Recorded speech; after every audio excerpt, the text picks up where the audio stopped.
I'm so excited that you've taken time out to tune in to the Ella Johnson Show. I hope that you enjoy the broadcast. I hope you'll laugh. I hope you'll cry. But I hope that you'll be moved by what you hear. Well, my guests are very special to me, and so are you. So I want you to sit back, enjoy the show, and we'll see you at the end of the broadcast. Tune in to the Ella Johnson Show, where we set the table for Real Talk TV. The Ella Johnson Show on Facebook and YouTube. You won't regret it.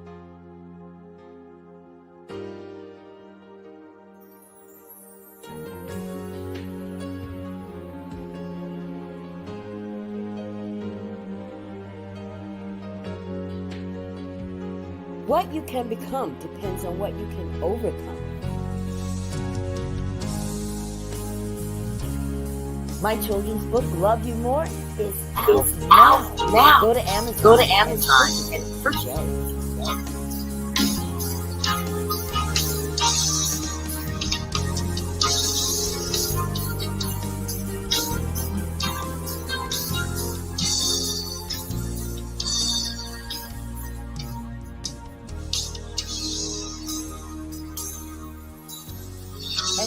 And now it's time for the Ella Johnson Show, where we set the table for real talk conversation. Stay tuned. Stay tuned.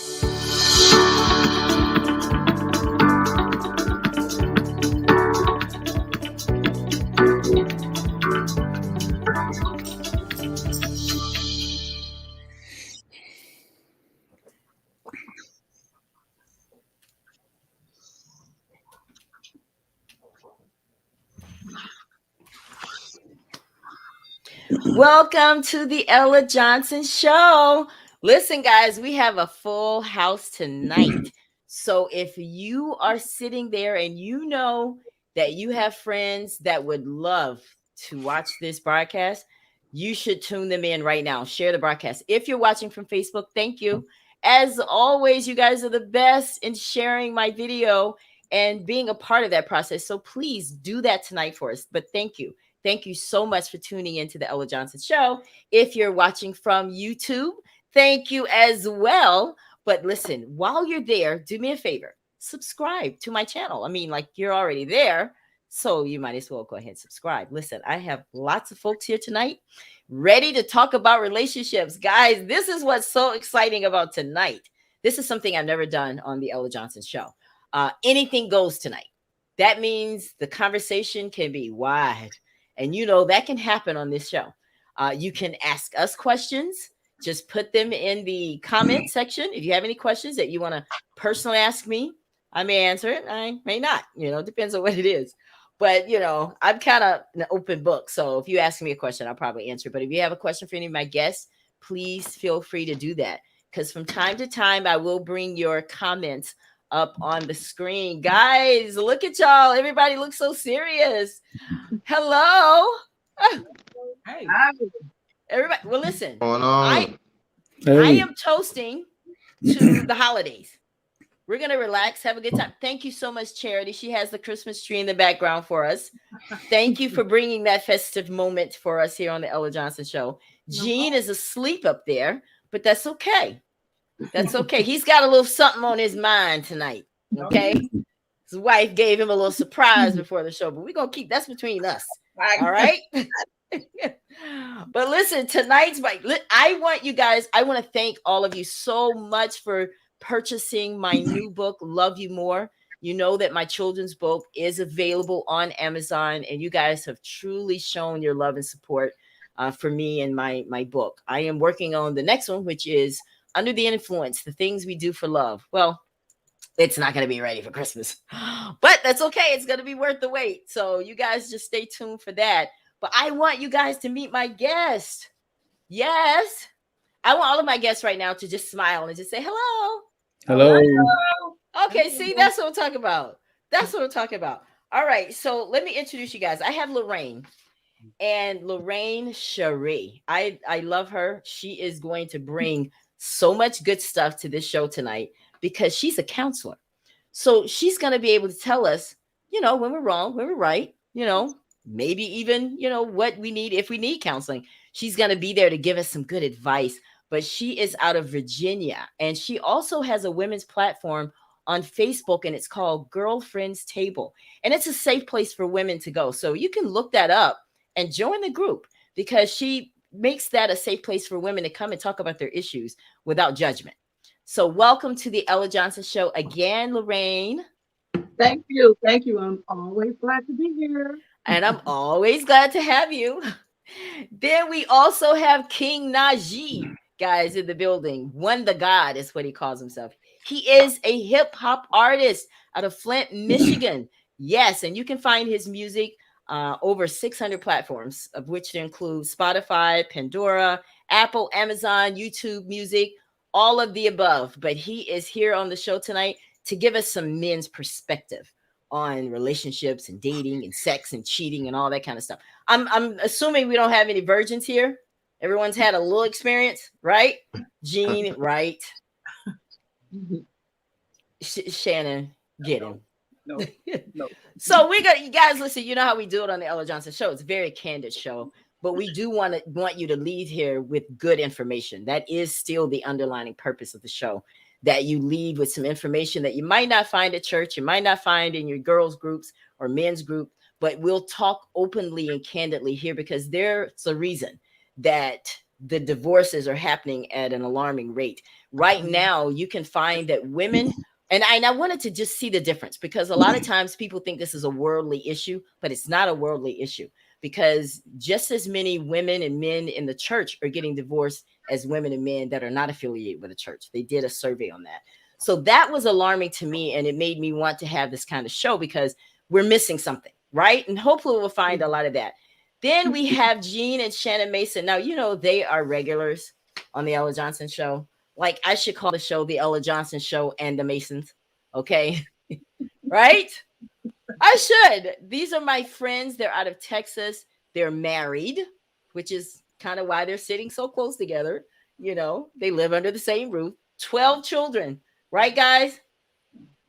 Between the two of them. Now, Shannon, she's got she didn't birth out 12, but they have 12 together. And, but let me talk to you about Jean. Jean is a self-proclaimed jazz artist.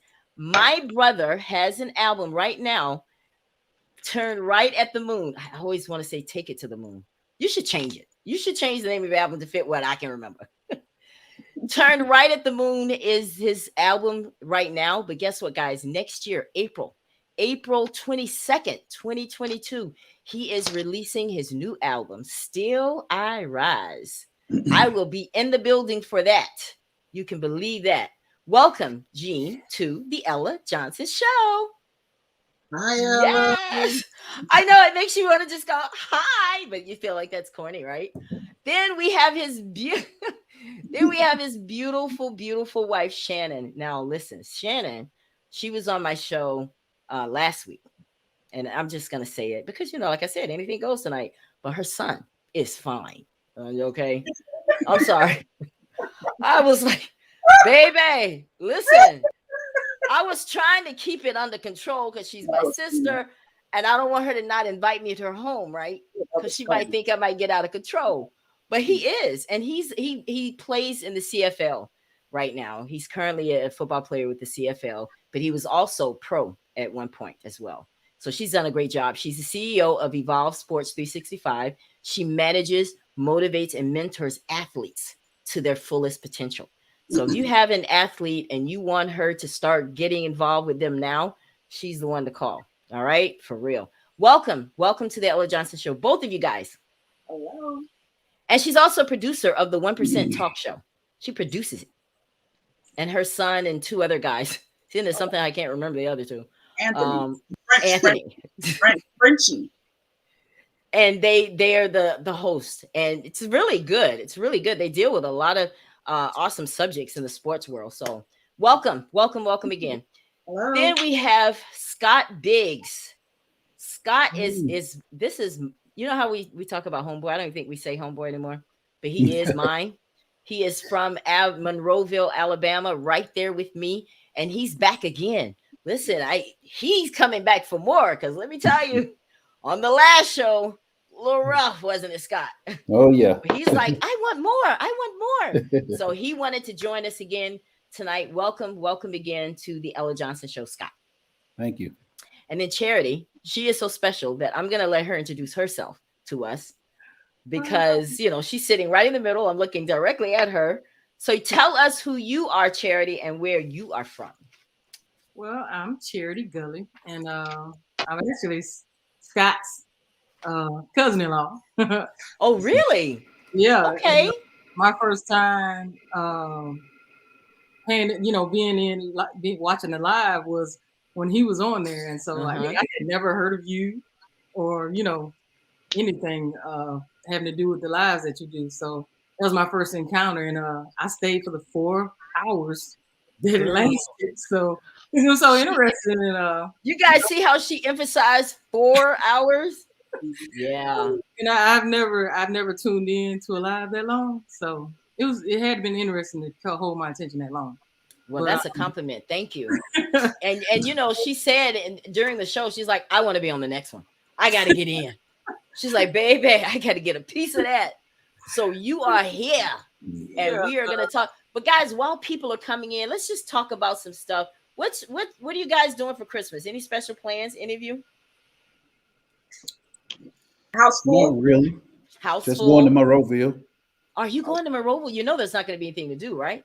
Well, my family down there. You don't need nothing to do. Oh, now he set me straight, right? Did he not set me straight? He got me straight right then. He's like, I don't need anything to do. I'm with family. Well, I was just reminding you, because I go home a lot too. And I sit there and I'm just like, oh my gosh. But anyway, anybody else? Anything special? What's y'all's favorite Christmas memory that you've had? What's something that makes you just look forward to the holidays, Lorraine? Anything? The music. I love the Christmas songs, especially the ones that are more soulful. I like the traditional, but the ones that are more soulful, like one of my favorites is Silver Bells. Silver Bells. Silver Bells. The guys, A Few Good Men. Highly underrated. They probably had maybe 2 hits back in the 90s. I've never heard of them. Oh my gosh, I'll find it on YouTube and send it to you. You have to send it to me. I love Christmas. My favorite of all time, Silent Night by the Temptations. That's it. Oh yeah. That's it. Just give me that one. Everybody rock that one. Yeah. Well, I'll probably Christmas Eve. I'm gonna sit around and probably drink all day and try to figure out how to make some dressing because I don't really cook. So I get inspiration from drinking. So I'm hoping it'll give me the inspiration I need to get in the kitchen. I'm just saying. I'm going to watch movies. I love watching old movies. And yeah, that's great. I know Charity's like, really? Yeah. Really? No, I'm not. I'm not at all. Trust me. I love Christmas. I love everything about Christmas. And it's not even about gifts, getting gifts and stuff like that. I just like the whole, everything. I like everything about it. I like me Christmas too. lights. My favorite, of course, was Christmas tree. Got the tree behind me. I know. Thank you. The songs, the movies, and my favorite Christmas movie is actually Polar Express. And Polar Express. Yeah, Polar Express. Okay. I've watched it 5 times already.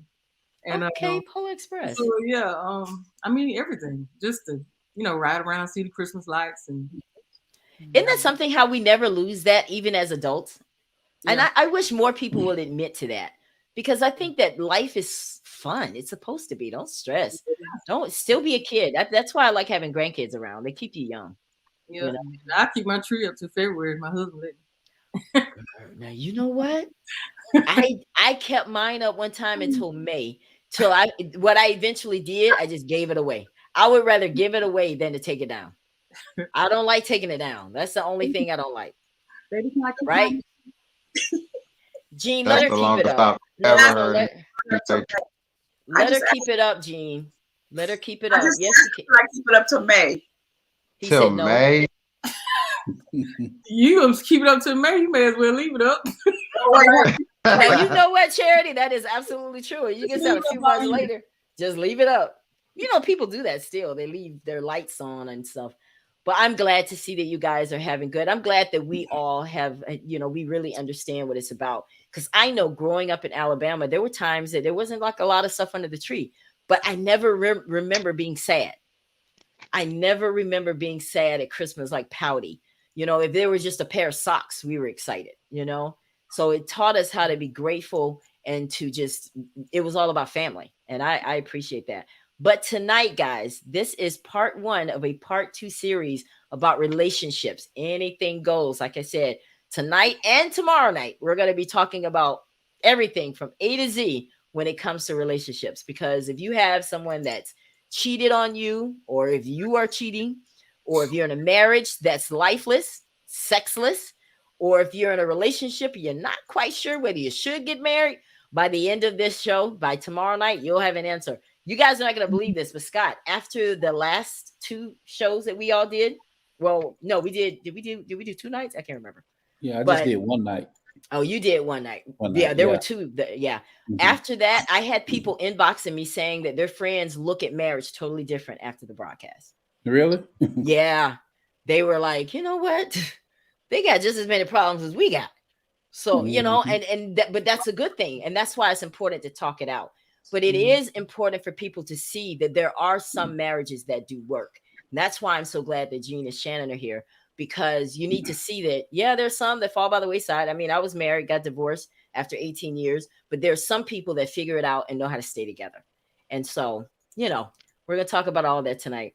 So like I said, you can ask us any questions, but you know what, guys, I want to start out with this because all the women always say, I'm waiting on my Boaz.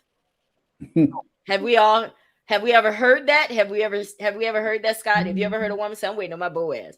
Yep. Well, ladies, he's also waiting on a Ruth. Okay. If there were no if Boaz would not have been, important to us if he didn't meet a Ruth. So we're going to talk about those qualifications and what kind of people they were, because that's important. You can't just say loosely, I'm waiting on my Boaz, thinking that you don't have to be a Ruth to get a Boaz, because Ruth had to be a certain way to attract that type of man. Right, Lorraine? That's right. So I want to talk about that. And I want you guys to help me pick it apart as far as, what we get now. We got some Ruths out there. We got some Boazes out there. We also got some Bozos too. Just saying. Right? Now, you might be married to one. I don't know. But by the end of this broadcast, you will know. Right? Now, see, Shannon is laughing because she knows she has a Boaz sitting next to her. She knows that. Can I get an amen lights? Amen. Amen. Oh, okay. Oh, I'm good, girl. You had me worried there for a second. But listen, I want to talk about, there were certain qualities of Ruth and Boaz. And I it's important for us to do this because people are jumping into marriages and they have no business of getting married. They are no bit ready for marriage. I was one of them. I listen, I'll talk about me because I'm not going to get mad at me. I was not ready for marriage. I was dating a guy who I was sitting there watching television with him. I was 24 years old and I was watching television with him and I got a phone call and it was from another guy. And what do you think I did, Charity? I took the phone call. Yeah. So he's sitting there like, I can't believe you just did that. And I was like, but I was waiting on that phone call. I wasn't ready. I had no business in a serious relationship. And that's probably why I didn't last. Because I just was, my way of thinking didn't change from single to married. I would have to be reminded that I need to get home. I'm like, oh yeah. Okay, I'm coming. That is, I mean, you would think, well, you should have known who taught us? Nobody sat down and taught us this is what you need to be as a wife. Nobody ever told me that. My mom didn't teach me that. I didn't know. So I went into it with what I knew and what I knew to do and what felt good to me. And not going home when I wasn't ready felt good to me. So I don't advise anybody do that because you will definitely get divorced, just like I did. All right. So, but let's talk about some of these qualities. Let's talk about the Ruth first. Ruth was committed and loyal. Now, Scott, give everybody a little background, just a little background about Ruth and why this whole Ruth and Boaz is important. Give them the scriptural background in this. Oh, you put me on the spot. I know. I got it if you can't do it. I can do it. Yeah. You want me to give it to us right quick, and I'll help you along so the way. in a nutshell, Ruth was a widow. She was one of the wives of Naomi, and her husband died.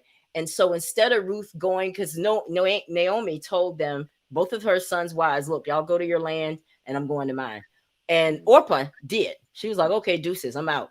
But Ruth was like, no, I'm going with you. She was very loyal to Naomi, and she followed her to Bethlehem. And that's where she met and married Boaz. Okay, so that's the backstory. Now let's talk a little bit about Ruth's qualities. She was committed and loyal. She was not afraid to work hard or get dirty. She served others. She had a heart to share. She cared about her appearance and smell. That's exactly what it said. And she was kind and of noble character. Now, let's pick that one apart, everybody. Committed and loyal. How do we look at that type of thing nowadays, guys? Women. I'm talking to the women now, because we're talking about Ruth, and we're comparing ourselves, and the people that are watching this broadcast, we're comparing us to Ruth. Do we measure up? That's a Women. Commitment's not the same as it used to be. How so? Because you have so much social media, it's your eyes are always wandering, right? So you have to look at Ruth. Commitment, it's kind of like young women don't understand what that really means anymore. So the question is like, finding a Ruth is like finding a, what is it? Needle in a haystack. Nowadays. Well, let me ask. Because the girls. Let me ask the men. Let me ask the men. Najee and Scott, either one of you take this question. Do you find that women are committed and loyal these days? No. So you're right, Shannon. Scott? No. Well, we find them to be ruthless. Wow, that's good. Wow, that was good. Oh, okay. Okay. Well, can you talk about that a little bit? Ruthless. Yeah. Scantless, ruthless. Yeah. So, restless. Yeah, all of them is cousins and first cousins and twins and all that, because these women don't seem to have any respect for themselves, but they want you to respect them. Ooh. They dress inappropriately, they dance inappropriately, they talk inappropriately, they act inappropriately, and then when they're in a relationship, it just carries on to the next. It's horrible. It's a thing of like watching television, but now we're watching it for real. Wow. Do you agree, Scott? I agree with some of what he said, but my thing is, what does it say about you if you go for that type of woman? No, it's not to go for them, but it's just that's what's available. That's what's being seen. That's what we're seeing. And I'm saying that back in the 70s and the 80s, women didn't dress and act like that. Mm-hmm. They didn't act That's like true. That. They definitely didn't dress that way. Well, they might have not dressed like that, but they sure kind of acted like that, because we got cousins and stuff that we don't, from different places, and you don't know it's in the same house. So I get what you're saying. They're more flamboyant today, but I think we have to look at who taught them that, who allowed them to be that way. Well, when he said it, my thing is, you didn't, because of what we have access to now, social media, you see it more. Yeah, you probably did have cousins, you probably did have some that dress like that and act like that, but you didn't see it. But now that you have a cell phone, you can see everything. You have more access to it. And so now you're sitting there going, wow. And the thing that bothers me is when you hear them call themselves a queen. And I made a statement one day. I was like, you don't understand the dynamics of a queen. Mm-hmm.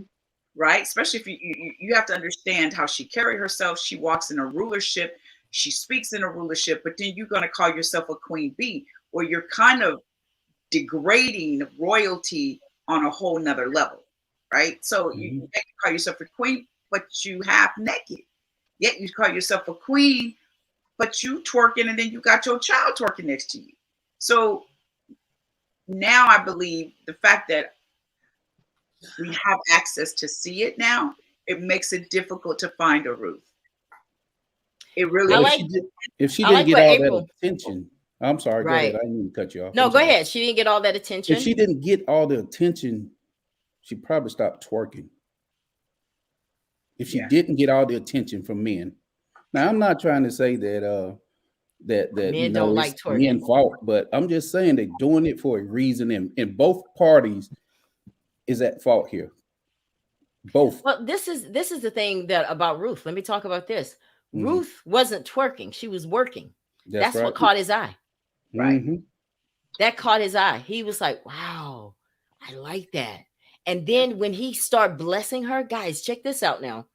When Boaz started blessing her because he saw how she was with her work and how she handled herself, she could have slacked up. She could have said, "Oh yeah, I got it going on. I don't have to keep performing in excellence." But she did, and she continued that, and that's what caught his eye. Is that he watched how she handled herself, and then so he would start inviting her to eat, right? So whenever she would come and eat, she would say, "Listen, I appreciate the meal, but I got to get back to work." What? Now I'm just gonna speak from today's perspective. Okay. I probably wouldn't have fallen in line with where Ruth was. I'm just gonna put it out there. I would have started to get some extra attention, and I'm just being real. But it's hard to meet. It's hard to fall up to her standard. I mean, she really set the standard for how women are. But my thing is, stop saying you're waiting on a Boaz if you're not going to be a Ruth. That's all I'm saying, because we say that a lot. Most of them don't know how to be a Ruth. And don't know what it was. That's why we're doing it. Go ahead, Lorraine. I think one of the issues is a lot of us, both men and women, are in pursuit of relationship when we really should be wanting to establish and build character. It's the character that's going to sustain you. Ruth had character. Yes, she was teachable. She was willing to be taught. She wanted to learn. She understood, although I am at a deficit in that my husband has passed on, I still respect the man I married, in that I am going to continue to walk with his mother. And I'm going to continue to serve his mother. Now, the Bible doesn't tell us whether or not her whole pursuit and serving was to get another husband necessarily, but she was just willing to be with her mother. And a lot of the young women of today are not willing. Would not have done that, Not willing to be with anyone, not willing to be taught, not willing to be learned of anything. We want to do what we want to do, when we want to do it, and how we want to do it. Yet, we want to get the ring, get the dress, and we want to prepare the wedding, but we are not prepared for a marriage. That preach. That's part of the issue. I like the question. I like the question that April presents here. She says, is giving respect contingent on how a person dresses? Because you guys were talking about the girls that dress provocatively and you know, but they want respect. So are we not to respect a woman because of the way she dresses? Yes or no? King Najee, answer that one for me. Should we still respect her even if she's wearing booty shorts? Of course. I mean, everybody has their boundaries. People are allowed to wear what they want to wear. You know, we're not standing there next to them telling them what they need to wear or what they shouldn't wear. I think we should set an example. You know, I think people tend to adapt to what's around them. So like if you got friends that dress like that, you're gonna kind of like pick it up too. If you meet a person, you like their outfit, you might kind of adapt to that. Like, I like that. I'm not gonna give me an outfit like that. Most girls do that. So it's all about who they hang with, environment they in, and you know, what is it that they're looking for? I think that's a good point you just made, King, because look at what Ruth had around her and look at what these women today have around them. We have social media, we have Real Housewives, we have every time I turn on social media, all I see are women with their butts to the camera twerking. Like it's still, that's all I see. And I'm just like, oh, I don't want to see that, you know? And I'm like, But I think it's deeper than that. And I think that it's going to take people to see beyond that and help them get to something better. I do. It's not just the twerking though. Like don't forget the other stuff. Like it's not just the twerking. It's the fighting. It's the shaming men, the empowerment of us together, but doing something else on the side. It's like you got certain women that's doing music that they talk about shaming men and doing this and doing that and being an independent woman, but at the same time at home they're cleaning, cooking, making a man a sandwich, tending to his needs, loving the household, loving the kids, they doing the family thing. But you're talking about this over here, so I think they're putting out the wrong message. Okay. You wanted to add something? You wanted to add something, Charity? Yes. Aside from the, talking about what they're wearing and twerking and whatnot, when I look at the commitment and loyalty side, I look at how when I was raised. Like I watched my parents, and I saw my mom and how she treated my dad and how she spoke to him. Right. There was no fussing and arguing, and there was no nagging, and she gave him peace. And that's what men want today, and women don't understand that. And also when, coming from watching my parents, I think that has a lot to do with how I am, but the other half has something to do with what I choose to do. We all have a choice. That's right. You want to be a rooster, you don't, and a lot of women don't care. That do care. And not saying that, I've always done the right thing in a relationship or, whatnot. I haven't. We've all made mistakes. But to me, I feel like bringing my husband peace and not nagging him, cooking for him, cleaning and taking care of the kids and whatever else he asked me to do. I mean, I'm pretty sure I go above and beyond most. If my husband. So you're about to hit that meter for Ruth, girl. I think your bar is going up. Hey, baby, you scratch my back? Sure. Hey, baby, you cut my toenails? Yeah. There's a lot of stuff that I do that some women, if they man asked them to do it, I ain't doing that. I would cut toenails. Is there anybody here that wouldn't cut toenails? Men, would you polish your woman's toenails? King and Scott? He does my hair. He doesn't. Yes. He does my hair. He'll do my nails and my feet. Polishing toenails get you a lot.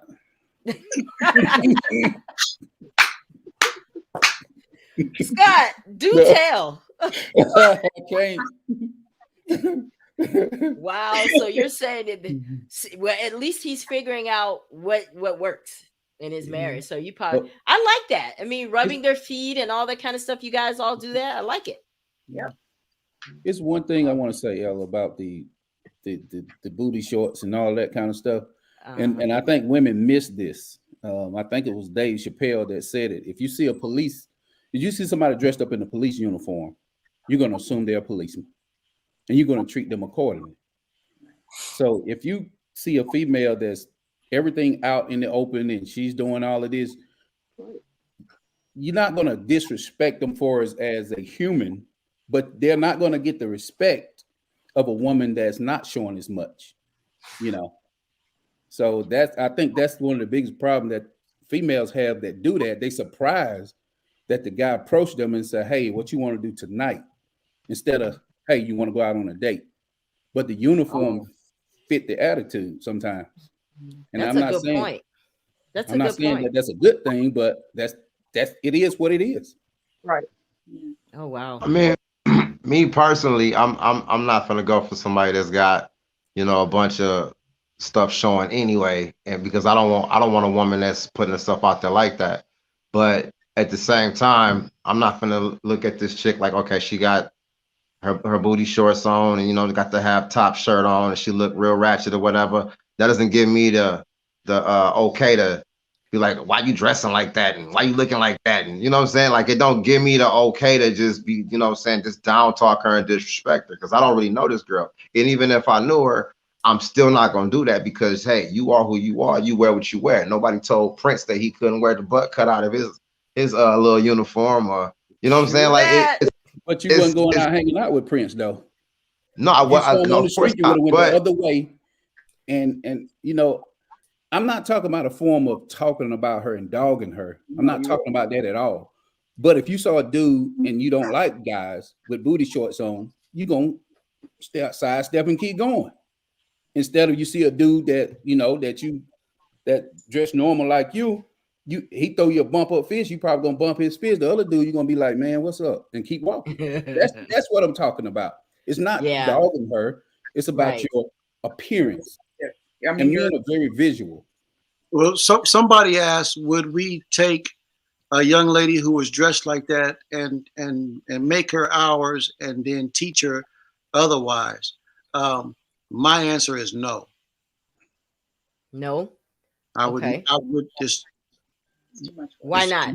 Not only is it too much work, but you can't make you can't. There's certain things you just can't change. I personally, if I were a woman, and this is just me, and I were doing something that's you know, because a lot of times women act out because they just want attention. They don't really. That's not really who they really are. And I would, if I were a guy and I saw a woman and I see that she's beautiful and I like the way she speaks, it would be worth me to say to her, listen, sweetheart, I just want to give you some advice. You could take it or not. And I would tell her in private, you're a beautiful woman. You don't have to do that. But I don't want to be offensive. I just want to tell you that. And then keep it moving. Don't sleep with her. Don't holler when she twerks. Maybe what it takes to some women is to not show them that attention that they're craving for. But we're going to move on. Let's talk about the qualities of a Boaz, brothers. All right. Let's see how you guys measure up to Boaz. You ready, Gene? He says, bring it on, sister. All right. Boaz was a protector. Check. Y'all check when y'all hear this stuff. He was a protector. He was a provider. He was observant, compassionate, man of integrity. He valued his woman. He didn't want anybody to look at her or touch her. He was like, no, I want you all to myself. And he made that very clear. He even told the men that. Look at here. Don't let me, don't let this robe fool you. It's probably what he said. That's what I'm thinking. He was a man of good standing. He had great character. And he refused to embarrass her in front of people. And he refused to allow people to embarrass her. He was always looking to bless others. And he spoke to her kindly and provided her comfort. How do you guys measure up to that, Gene? I miss out on one of them. Which one? I've embarrassed her, but not intentionally. But I've embarrassed her. So, well, let me ask her how that made her feel. How did that make you feel when he embarrassed you, Shannon? I mean, it hurt. It was like, wow. But people have to understand our story, right? Because our story. Yeah. With him coming from a domestic violence situation with his ex-wife being abusive. Yeah. So our story is a little different because but I'm not making no excuses. No, I'm not making excuses, but like I said, you have to understand. So my leniency was a little different versus me going off. Do you understand? So I had to stop and go, okay, that was a trigger. Where did this trigger come from? And let's get to the nitty-gritty of the trigger. Like I said, because I was dealing with someone who was in a domestic violence situation. Right. But other than that, if it would have been anything else, we'd have probably tore that place up. Wait a minute, what? I don't know. I think she can get you, Gene. I'm sorry. I'd have been like, wait a minute. I think she could have taken you, bro. Right. And that, that would have been my embassy. That would have been my, anyway, that is a long story. But like I said, he realized, we talked about it, and it's been cool ever since. But other than that, he's a protector. He's even more protective because, again, his story, Right. Of course. He's been married twice. So the first wife was murdered, his high school sweetheart. Right. So his protection was really overpowering for me. And I had to understand why, because, you know, because of what happened to the first wife. And so after about a year after the marriage, he started to go, okay, let me not walk in fear. Let me, you know, but other than that, it's, he measures up to all. Can men be too overpowering, Lorraine? Mm-hmm. Absolutely. I think a lot of times outside of trauma, like what Shannon just spoke about, where there are triggers, you know, related to trauma, something that happened. There are also insecurities where if you are insecure for whatever reason, that's going to present itself as you wanting to protect, but really and truly you're protecting yourself. And that is unhealthy. That is considered toxic because then it turns into control and it can turn into manipulation and all types of things that just aren't healthy. But I think a man's nature to protect, a good man who is doing what men should do, and that is protect. That's a healthy feeling. It shouldn't feel smothering. But again, if you're dealing with a woman, on the other hand, who has had trauma or has experienced insecurities as a result of her own issues, it's not going to feel good. So I think in a healthy situation, the protection is exactly as it should be, and a woman will be receptive to that protection, and the man will offer the protection in a way that's not controlling. It doesn't feel toxic. It's healthy. Now, King, do you notice that women usually don't? Well, you don't have to smother over me. That these qualities of Boaz, they're all great, and most women want these qualities. But do you find women that there's certain of these things they're like, you ain't got to do all that? You know, that's too much. Do you ever find women that feel that way? So this is what a lot of the new modern girls are doing now. They do what you call the pullback.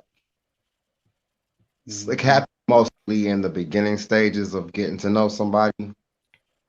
You can get to know them for a good minute, like maybe 3 months, 4 months. And then say the guy is really trying to confess to her that this is what I want. I'm really in love with you. You know, I can't wait to be with you. And boom, like she just ghosts you. Wow. And it's like, what's going on? Like she's not texting me no more. She's not calling me no more. What's going on? And it's not something that she's aware of she's doing. It's just like her and like, is you really for me? Is everything that you're saying, or am I confused? Let me step back for a minute and see what's going on. Because she probably thinks you're just playing, like you're not real.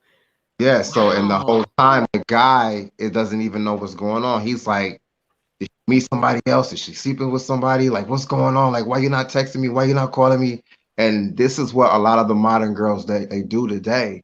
And a lot of guys sometimes just blow it by just keep continuing to make these same mistakes. And she's just like, okay, I'm gonna find somebody else because she's got options. This is what they all go for. They have options. So I got this guy over here who gives me money. I got this guy over here who takes me out to eat. I got this guy over here that gives me his time all day. And I got this guy over here who does stuff for me and my kids. Oh, wow. Why can't we find one that does all of those things? That would make more sense, right? Charity? Well, do you think that would make more sense if you met somebody? I mean, because what he's saying is that he was trying to be all of this stuff that I was talking about with Boaz, and the women just ghost him. Can you talk about why women probably do that? I think a lot of women nowadays, they don't trust any man. So it's almost like if they're dating a guy, like he said, for maybe 3-4 months or whatnot, and it seems like everything is going good, all of a sudden they're, it's like something's wrong. They feel like something has to be wrong if this man is not doing anything to make me not want to be with him. So they call themselves testing. Oh, I'm finna see if he really want to be with me or not. A lot of women end up missing out because they're playing games. They want to play these games and nobody have time for that. Amen. It's something. It's something. So let's talk about that. Women playing games. Who here, the men, have ever met a woman that was playing games? I mean, everybody probably. Well, tell me about your experience, Scott. Well, I mean, it's basically, even way back in the day, because I've been married 20 some years, so it got to be way back in the day. Way back in the day. But you'd be interested in a young lady, and it'll go good for a few weeks or whatever the case may be, and just pretty much like he said, I think a lot of times they let the one that would do all of those things, they let him go. Yep. They let him go. They can't understand that he really truly want to be with them for who they are, and if they do have kids, take care of the kids and just be with her. And I think it's a lot of it is probably low self-esteem, being insecure. Like, can this guy possibly want to take on me and all of my problems, my children? And they might be afraid to be hurt or be let down because they don't maybe have a father or something. But it's just a lot of different reasons that I think. But I'm with Charity. They miss out on a good man by playing these games. So, Lorraine, how do women go from one relationship into another one and not hold the new man responsible for that? Because that's what we're doing. We're holding someone responsible that we're with now because I know you're going to cheat because he did. How do women start not doing that? How do we begin the healing process so that when we meet men, because I think it's detrimental to a relationship when you're coming into it with baggage that you haven't unpacked, or do you need to be with someone that you say, look, I'm hurt, I've been through a lot, and he has to decide at that moment if he's willing to help you unpack or not. What do women need to do? Because there are women right now that are probably stuck and they're like, I want to believe him, but this gas guy did the same thing. He said those same things. I think it's important to understand the importance of self-preservation and self-care. And a lot of times when we talk about self-care, it's all about, doing things to enhance, enlarge your capacity, if you will. I'm gonna take, a nice long bath, or I'm gonna, get a manicure or a pedicure. Those are the things we think about when it comes down to self-care. But self-care is also emotional self-care. When you get to a space where you give yourself some distance between the last relationship and you take inventory, you find out within yourself, what is it, first of all, that I did, that I'm doing to attract this type of person? Because I really believe that relationships are mirrors. So if I'm attracted to a certain type of individual, then what is it that I'm doing if that's not what I want, if I'm not getting the results that I want with these types of relationships? So give yourself some time, give yourself some space between the last relationship, and allow yourself to come to a space of healing where you're comfortable with who you are. You're making better choices, because I'm sure if you're in a relationship with someone that doesn't work out, rarely ever is it just one issue where you could just say, oh, he did this to me or she did that to me. Typically both people, had a role in the breakdown of the relationship. So take some time, work on yourself, do some inner healing, some soul searching, some self-care, and then get back out there. And when you do, a lot of the issues that you had in the past, if they're insecurities from the pain or the hurt that you experienced in a previous relationship, those things shouldn't be there. And if they are, you should be able to communicate, as you mentioned earlier, Ella, where you said, communicating with the person that this is the issue that I have. And is this something that you can take on? And I think it's not fair to ask a person to help you unpack, so to speak, meaning I'm going to dump my issues on you. And if I'm triggered and I go off or I have these episodes, you just have to take it, because then you're almost, toxic. So it's more of I'm working individually on repairing some of these things. So that means if you bring it to me and it's something that I'm working on, I should be able to hear you when you tell me this is what you're doing. And I should be taking steps. And sometimes those steps include involving a third party, involving a counselor, a therapist, a pastor, a moderator, a mediator, somebody to help. But I just don't think it's fair that a lot of times I hear a lot about the help me unpack. And it isn't fair to the other person, because especially at this stage of the game, we're all adults and we're all supposed to be adulting. Doesn't mean we don't have issues, but it means I should be kind of, carrying my weight. You should be carrying yours. And so, and when that's not possible, of course, you involve another person, or maybe the person does have some capacity to help you understand. But never do we just come into a situation. This is who I am. I got a whole lot of issues. If you love me, you're gonna be here for me. No, that's not fair. Because people get worn out, people get tired, and people aren't entitled to live that way. You're entitled to be happy. And that doesn't mean it's perfect, but it just means I got this issue, I'm working through it, but I'm not gonna go from one relationship to the next, bringing my baggage from one relationship to the next without taking a break to kind of work through some stuff so that I'm not carrying so much, if you will, if any of that makes sense. That makes sense, because what you're basically saying is, women, take time to heal before you jump into another relationship. Now, Angela says, can you all men too? Say again? Men too. It goes for men too. I think men typically jump into relationships a lot faster a lot of times in between the breaks. They will get into situations. They may call it a friendship, but I think men are trying to find somebody to help them get over that last woman. And women do that too. But that's dangerous, because now she's fulfilled that. You're over her. Now you're gone. And now she's caught feelings for you. Now you're gone. You used her. But I know with Jean and Shannon's situation, when Jean came into, when they met, there were some issues there. So Shannon, how was it for you to be able to be in a relationship with Jean, knowing what he had been through with the last two relationships? Well, he went through some serious stuff.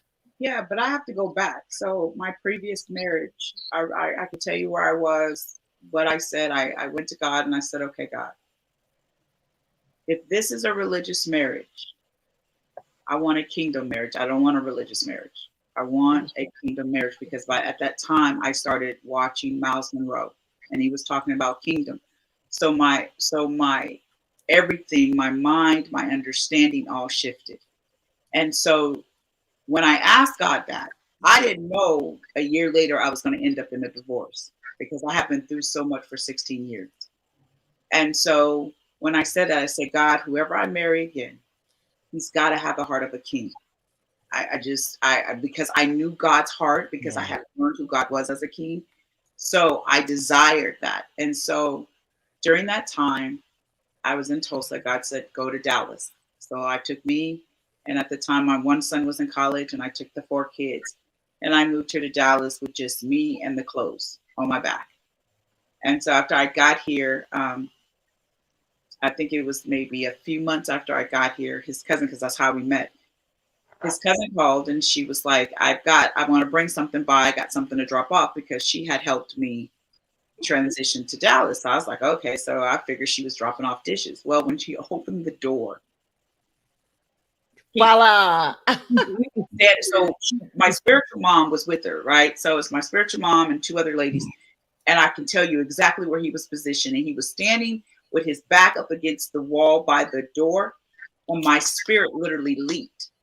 And I said, the devil is a lie.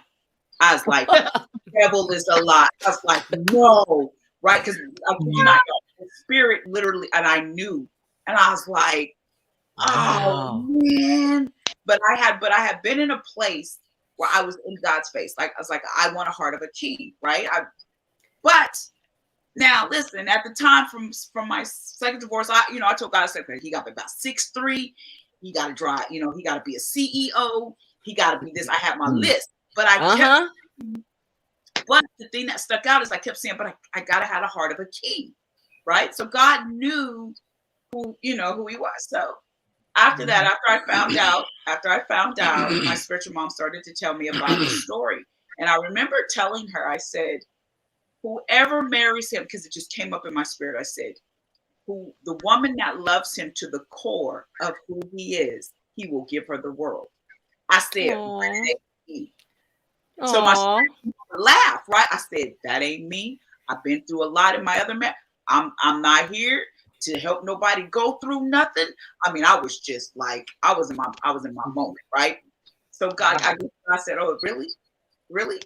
So he called me, and because at the time I was managing I managed recording artists, and I helped other people get their business started. So he, you know, after he came in the house, and I would listen, y'all. I was like, he was trying to talk to me, and I was giving him short answers. I mean, short answers, right? I was ignoring him. So he ended up calling me. He was like, well, I have this trucking company, and I want to learn about the business. I was like, okay. So he called me, and he was asking me about the trucking, and I was straight business. I was like, well, send me this, and email me this. Click, get off the phone. Kid not. But the whole time my spirit was leaping. And I'm like, no, this can't be happening. You didn't want to go. Yeah. I didn't want to go. So make a long story short, he asked me out on the date. And on the date, I was really trying to break that date off, y'all. I was like, listen, I'm looking for a kingdom man, and he got to be like this, right? I went religious. Like I was, did not, babe. I was just like, and he got to be the heart of a king, and he need to be able to walk like this, and he need to speak like this. So he was sitting there. He was like, Jesus, I'm leaving. Like, I'm done. Like, I'm taking her back to the house, right? Because it's almost like you were trying to mess it up. I knew I was going to marry him. And I don't know why I was fighting so hard. I was like, Jesus, I just got to Dallas. I just wanted to chill with me and the kids. But God said, but you asked me for a key. And I was like, I did not. So to make a long story short, we got married. Wow. And you've been together for right now 5 years, going on 5 years. Wow. But it feels like we've been married forever. So when I found out about his situation, God showed me, he said it was a woman who wounded him. And it's going to take a woman to heal him. Wow. And so through that, it was like, God was like, you're going to be my hand in this healing process. Wow. I want you guys to look at the question. Angela says, can you all narrow down the age category of the women we're referring to when we were talking about all these different types of women? Can you guys kind of like Najee, who the age of the women that you're talking about? Because you said a lot of girls, but I know you meant women. So what age range are you talking about? 25 to 44.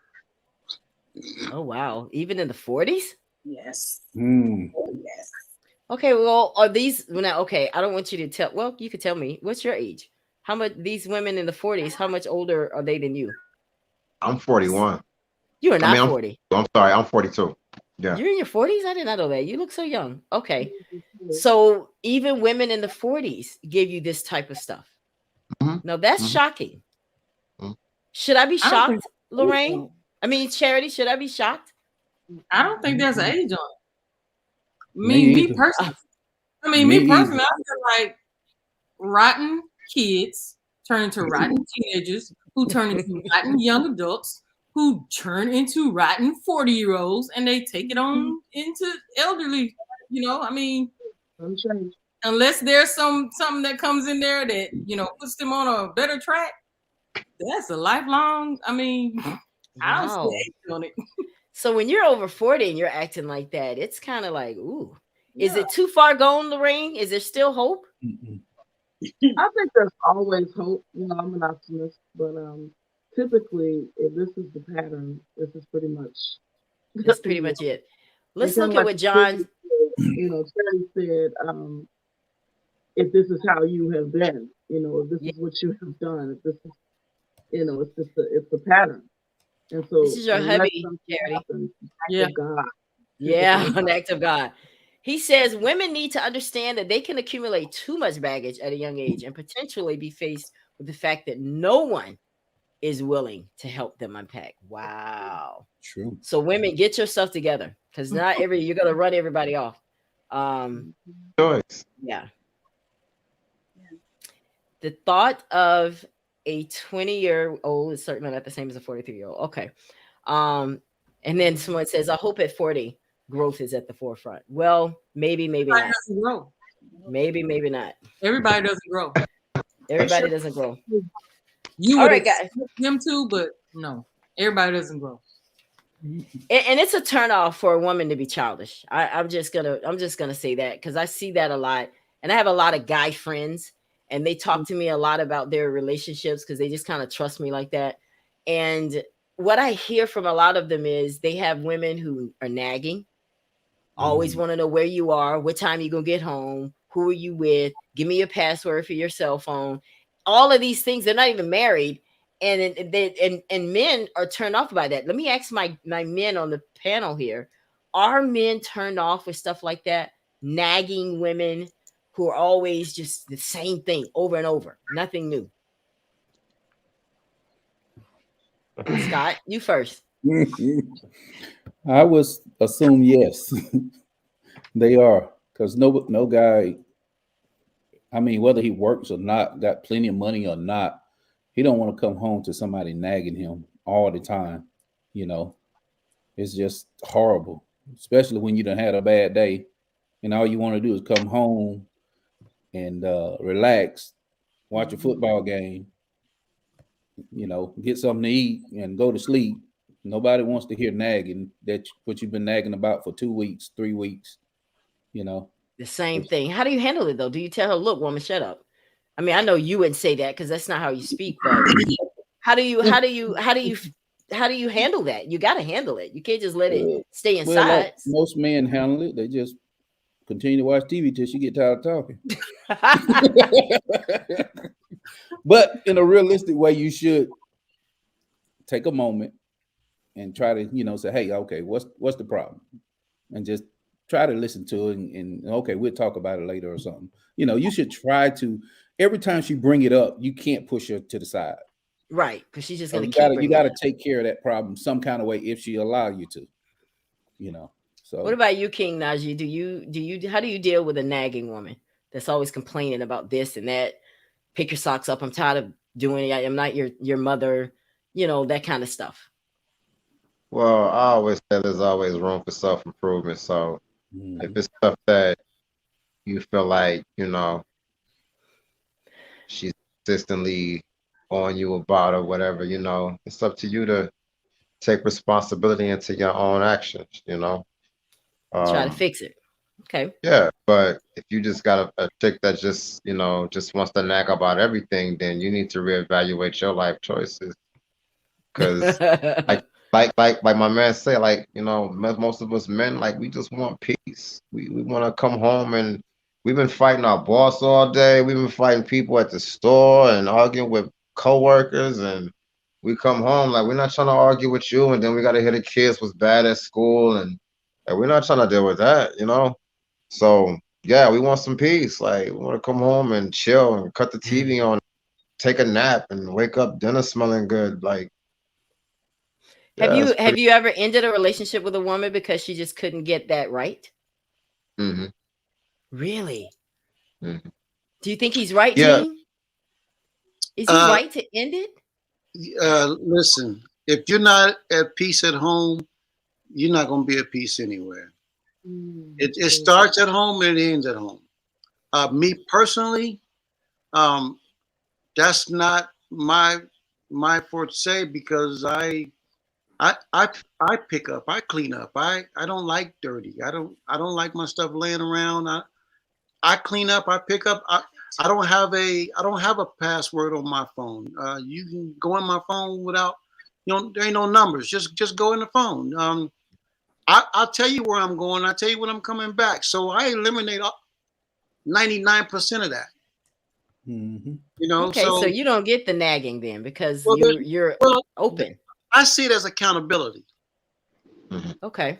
There's a level of accountability that I like, but I want to make sure that I give it before I ask for it. If I'm not going to clean up, I'm not going to ask you to clean up. I like to keep the house clean. I like to cook. I like to, I sew, I cook, I clean, I do her hair. You know, my kids can go through my phone. Ain't nothing in there. And, you know, but if you hiding stuff, you're going to have a password on, you don't want nobody. Well, I'm not hiding nothing. You know what I'm saying? And I don't want to live like that. Exactly. I don't want to do that. Exactly. And I'm ready to be married. You understand what I'm saying? Guys that are doing that, they're not ready to be married. Women that are doing that, they're not ready to be married. True. You know? I agree. You want to keep it out there, not just for you, but for everybody. You know what I'm saying? Right. And it takes so much energy to hold and do all that, like putting a lock on your phone, making sure she don't see you talking to other girls, hiding their numbers and sneaking off to this place to see them. And it's too much. It's too much. Because you're going to eventually slip up. Of course. It's too much. Like another job almost. I ain't got but one side chick, and that's Chick-fil-A. What? I know that's right. When we were dating, he told me on our date. Actually, he told me, he said, "I got a side chick. I'm gonna take you to her house." Y'all, I was in the car hot. He was like, "Babe, she just called me." I said, "What?" She's cooking dinner. She's cooking dinner. Ask me if I bring you by. And you and the kids. I was in the car going off, y'all. I was like, "Let me out right now." He go, "Babe, just listen." We pull up to Chick-fil-A. I said, "You know what?" Hey. It was funny though. He's like, that was funny. That's kind of cute, actually. He's like, that's kind of cute for breakfast, lunch, and dinner. I said, "Okay, all right." So guys, that's what it's about. I think it's about just a mindset. Men having a mindset to be married, and women having a mindset to be married. Because I don't care how damaged you are. If you want to be married, you'll work on you. That's right. Right. Absolutely. I agree with that. So I want to just ask you guys some questions. These are just some random questions, because if you are just tuning into the Ella Johnson Show, anything goes tonight, guys. If you have a question that you would like this panel or myself to answer, put it in the comment section right now. I want to know where you guys are watching from. Put that there as well. But I want your questions. We want your questions, and we're going to bring it up on the screen. But I'm going to ask some different questions because I'm just kind of curious about some things. These are just random. Number one, friend comes over. Your boyfriend or your hubby's not home. How do you handle that? What friend? Lorraine, how do you handle that, Lorraine? What friend? A friend of mine or a friend of his? Either his, a friend of your husband's. I forgot to say that. It's a friend of your husband's, and he comes over, or of your boyfriend, and he comes over, and you're there, and he's not, your boyfriend is not there, but this friend comes over. How do you handle that? Do you tell him to leave? Do you invite him? How do you handle that? I would definitely let him know that he's not here, and I will definitely tell him that you stop by. But what if he says, "Well, let me wait on him"? I'm actually in the middle of something, and it really depends on the caliber of the relationship. If this is a person who is a friend, but kind of sort of more like an associate, and I don't really have a mutual relationship with them, then I wouldn't be comfortable having them wait inside. I just wouldn't. If this is somebody who is kind of a mutual friend to both of us, and they've been to the house many times, and it's kind of more like family, that's fine. You can wait, but I'm not waiting in the same room. I would find myself busy doing something. Marie said, "Wait in the car." I'm with Marie. That's it. That's what I was just gonna say. You can wait in the car, or you can come back. I do not play that, because I am very protective of my relationship, in that I don't want there to be any room for any misunderstandings. I don't want him to take a picture of my bedroom while he's sneaking to go to the restroom, and then when he gets mad at his friend, my man. Now you want to post a picture, and now you got me having problems at home because he's like, "How did he get a picture of the bedroom?" You know what I'm saying? Because men play games too. Just saying. But communication, though, Ella, you would definitely communicate real clearly what happened before anything is ever made up. Scott, would that fly with you, Scott? If I told you, no, that I don't ain't know what. See, first of all, if he's my boy, he ain't gonna want to come in. And if he says he's my boy and he does say, "Okay, let me wait," he got ulterior motive. Now, Charity's married to my cousin. If I come over there, first of all, I ain't coming unless I know John at home. And if John said, "Hey, I'm gonna be at the house, meet me there," I'm gonna wait out in the car till John get there. Exactly. So the men should know to do that. And we tight. We see each other all the time, and I'm not gonna put her in that position. I'm not gonna put my relationship with John in that position.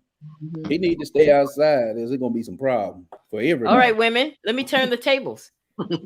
Woman comes over. She's looking good. She's got her hair done. She got on those same booty shorts the women we've been talking about all night got on. And she comes, knocks on the door. Is Jean here? What do you do, Shannon? If a woman comes over and asks her, is he here? Yeah. But she's a friend. She's a friend of both of you guys. She's a friend.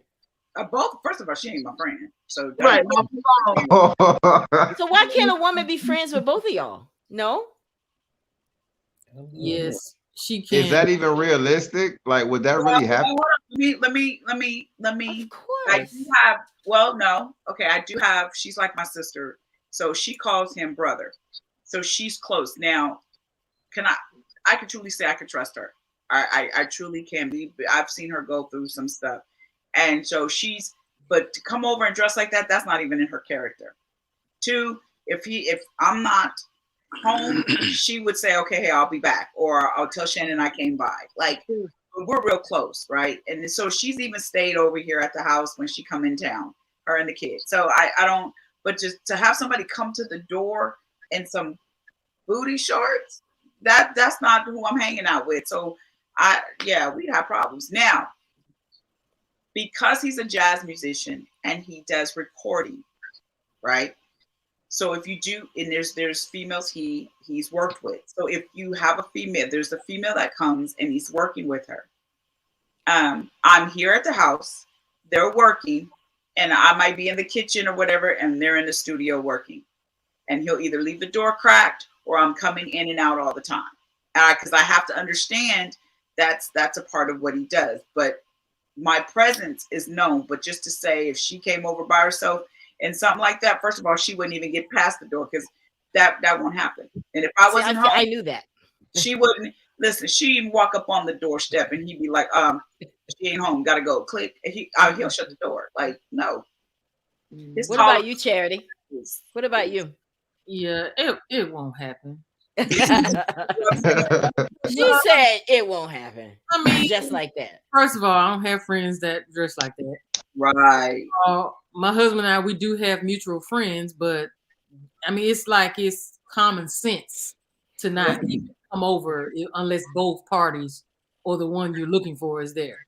So it's not an issue here. Now, April says my friends can come in if I'm not home. Well, Ella, the key thing is, does her friend come with booty shorts on? That was the question.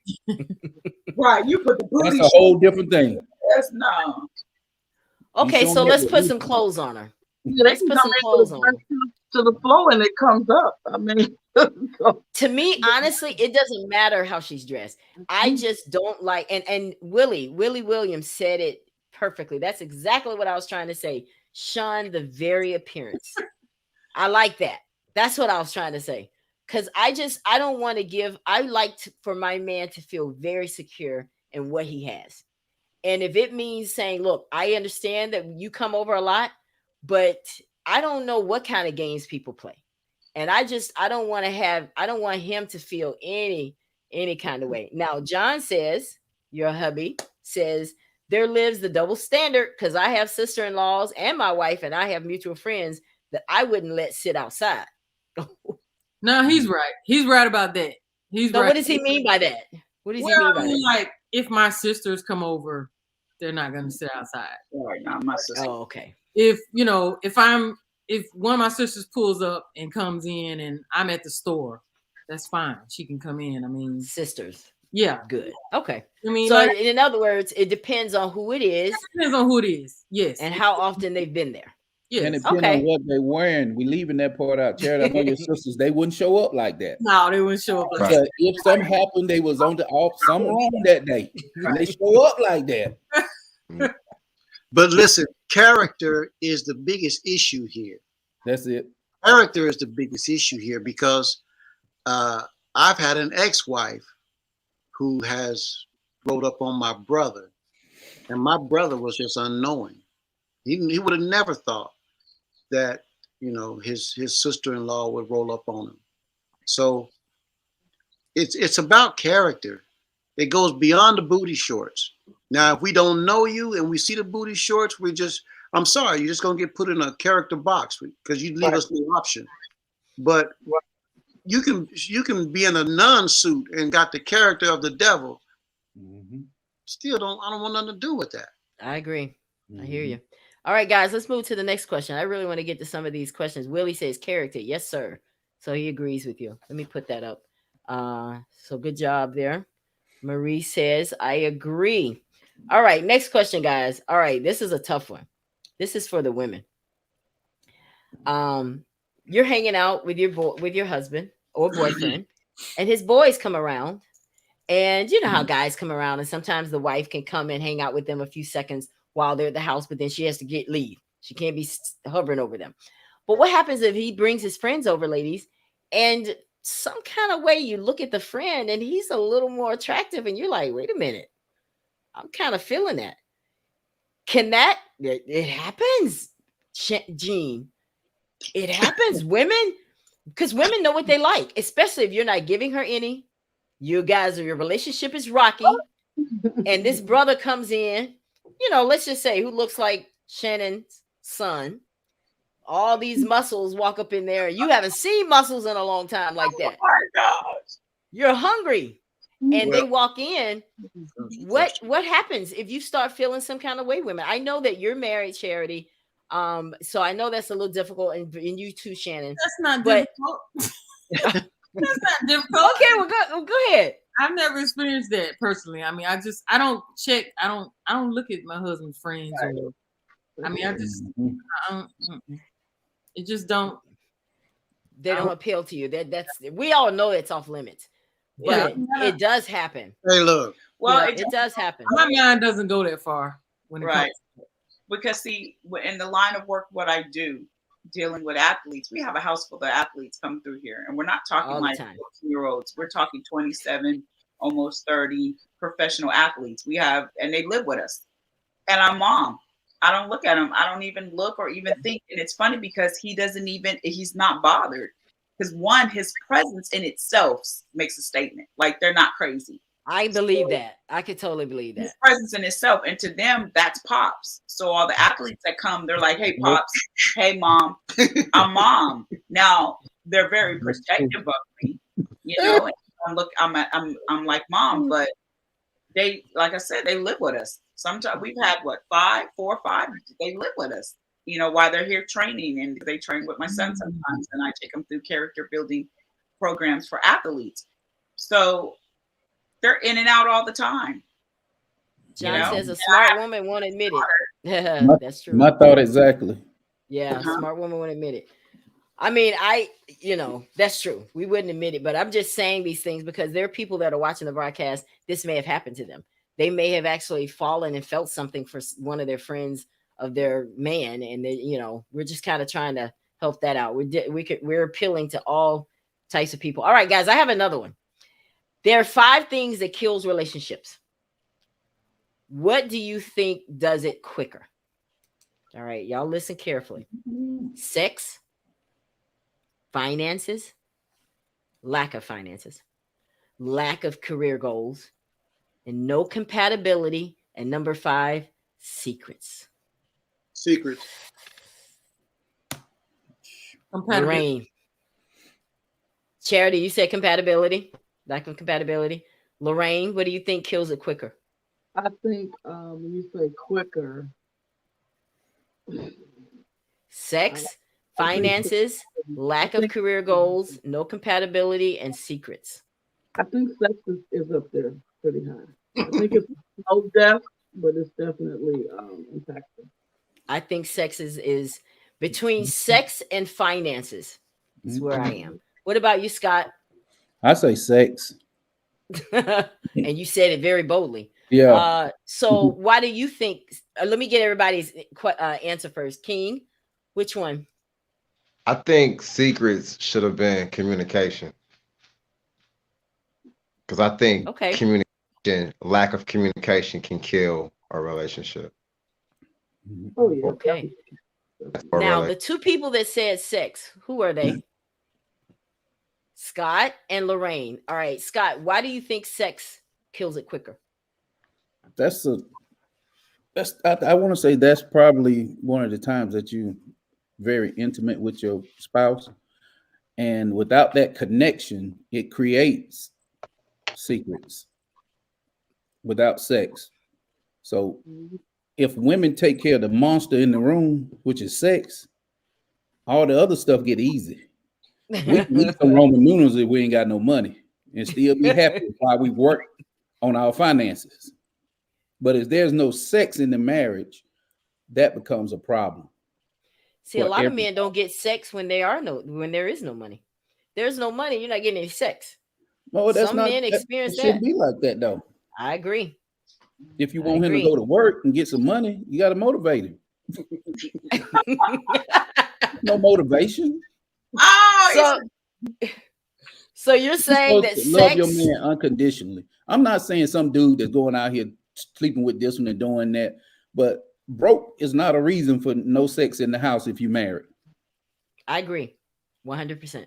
Because you become unhappy, and things that didn't look good to you started to look good to you. And so, but I don't think you should use sex to keep from communicating either. Because a lot of women say, well, I don't really want to talk to you, but I'll give you some because I don't want to talk to you about my goals. I want to hear about that again. So let me just have sex with you and you'll be sleeping 10 minutes. But what is sex without balance? Without what? What is sex without balance? If I'm not loving you properly, or if she's not loving you properly, like that sex is not going to feel fulfilling like it's supposed to. True. But it's only going to last for the moment. This is the thing. Right. That's a problem that can be fixed. Communication is very, very important. But if you do not have sex, it's going to create all these other problems are going to magnify. They're going to magnify. I ain't saying that that you shouldn't work on all these things, but I believe sex really is the worst one because you're frustrated.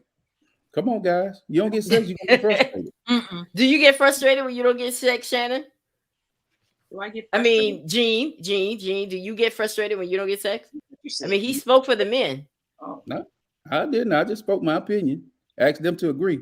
Yeah. It can be frustrating when you don't. It's like food for men, or at least for me. You know, I need 3 meals a day. So. All right, Shannon, work it out. All right, King, do you agree with Scott what he said about sex? About sex? Yeah, I mean, yeah, it varies. Like I said, if you're not putting in, both of you not putting in 100, and it's not a mutual connection and it's not working, then the sex is meaningless. All right, Lorraine. If I'm having sex with you and it don't mean nothing, what's the point? I agree. I don't agree do with it out that. of obligation for me. Exactly. I need you to just be at work thinking about me all day. You come home and devour me. That's what I want. Don't do it because, well, I'm her husband. Like a and dude. She's gonna ask questions if I don't do it. You might as well have a doll. Just get you a blow-up doll. I want to do it and feel like I'm in love with you. Like I love you. Like I can't wait to. I can't. Say it. Like Yes. that's that feeling. That's yeah. Right. So Lorraine, come on, you y'all, said you for sex. real? Ella and my man King, y'all for real? Every sexual encounter with your significant other is not glory. Right. It's not. That's right. That's the show on TV.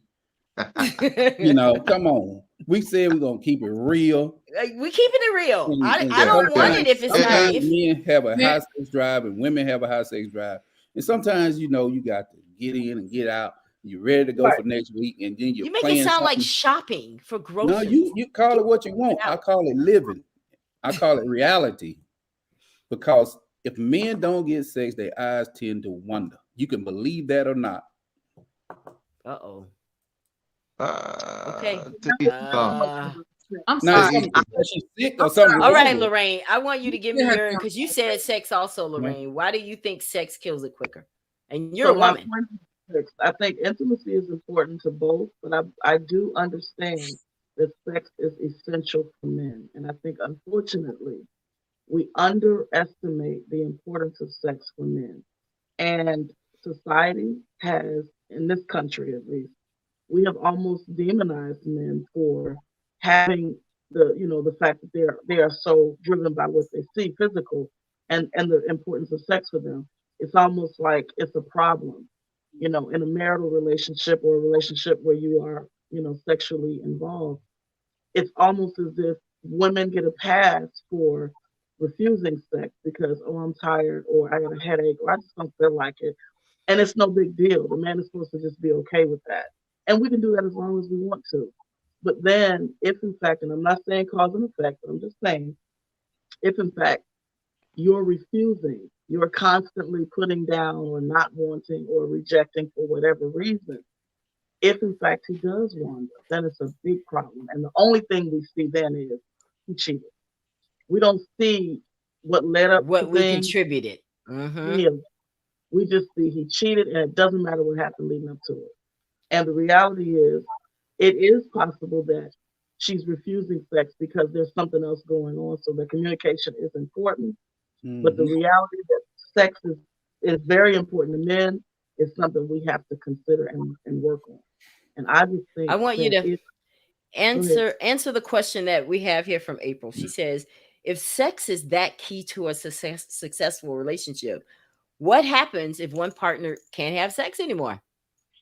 So this is, and I don't think anything in a relationship, if you are in a committed relationship, I don't think there's anything that you can't at least attempt to try to work to rectify.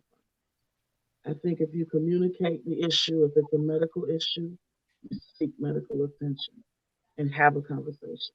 And since we're talking about any and everything, what I do understand is there are parameters within relationships where couples have made the decision, I'm not able to, physically engage. So I'm in a sense, I'm giving you a pass. And what that means is you have an opportunity to get sex from someone else. Now, it's not necessarily a situation. And I know that's what in the world? But we're having open conversation. So I'm glad you said that. Look at this. I want you guys to look at this. Aisha and Steph Curry, open marriage with side hookups.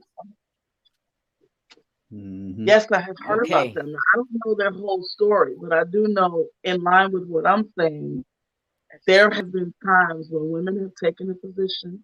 I don't know too many men who have, and I haven't heard of really too many men. Well, actually, Will and Jada, they have a pretty open situation. But where women have understood the type of man I'm with, be it because of his job, athlete, not to be stereotypical, but because I know that there is a high probability that there will be other women, there will be extramarital affairs, I'm going to just lay some ground rules. Do your thing, just don't bring it home. And I know that is ridiculous. Oh, hell no. No, baby. Can I say something? Now, I'm not saying that's how I live my life, but I am saying there are women who have come to that conclusion. Do your thing, don't bring it home. I don't want to hear about it, don't want to see it, it can't come to my door. Meaning you can't fall in love. You just have these rules or whatever. But I'm saying that to say, in terms of a person who can have sex, that would be something I would consider going to a sex therapist to have a conversation. And if you really can't do anything, then you got to make a decision. Are we going to stay together in a sexless relationship, or are you going to give me a pass? Are you going to turn your head while I do what I got to do and come home? Not Scott, ideal. If your wife came to you and said, "Baby, listen, we've been together for 6 years? We've been together for 26 years. 22 years. And I want to spice up the bedroom a little bit. So can I like have sex with someone else and it be cool with you, because I won't fall in love with him. I won't ever allow him into our home. And I just want to see what it's like to be with someone, because I've been with you for 22 years. I know everything about you. I know how you do it. I want to see how other men do it. Is that okay with you, Scott? That would never be okay with me. Not for men. Not men. No, but she can do it, but she need to get a divorce first. Paperwork, and she need to go divorce so me. There's no understanding whatsoever with what we just saw with these guys. There's no way you would ever agree to something like that. No, and y'all talking about all rich people that got millions of dollars. They get bored and they just do stuff. Some of them do. But there's no way that I could do that. But I want to talk about the point that April was saying, if they can't have sex. Just as bold as I am about having sex with my wife, if she has a problem, I'm just that loyal and waiting for her to fix the problem. That's good. I'm not going to go out and, like, hey, you know what? We ain't doing it. If she got a problem, we need to be working to fix it. But if you can't, if it's irreversible, that's what I'm saying. Well, you stuck if you're not 6 months after the baby. Like, it's irreversible. There is no drive. There's nothing. And I know people who I had a friend actually who was in a sexless marriage. And I'm just like, how does that even that? But it's not a marriage if it's sexless. Really? If there's just no drive, if there's nothing wrong with her, if there's just no drive, I think. See, there are things that women can do. Just because you may not be able to have intercourse, there are things you can do to still satisfy your husband. Right? Charity, Lorraine, Shannon, don't leave me out here hanging. Yes, there are a lot of things you can do. Okay, well, let's talk about some of those things. Because there are women saying, well, what you talking about? So, right? There's someone sitting on a couch eating some Lay's potato chips right now saying, Ella, ask them how. I want to know. Because believe it or not, there's some people, especially people that haven't been married that long, when a woman, like, let's say when a woman has fibroids and she doesn't really know it, she bleeds heavily. That really messes you up. And it's painful too, especially in certain positions.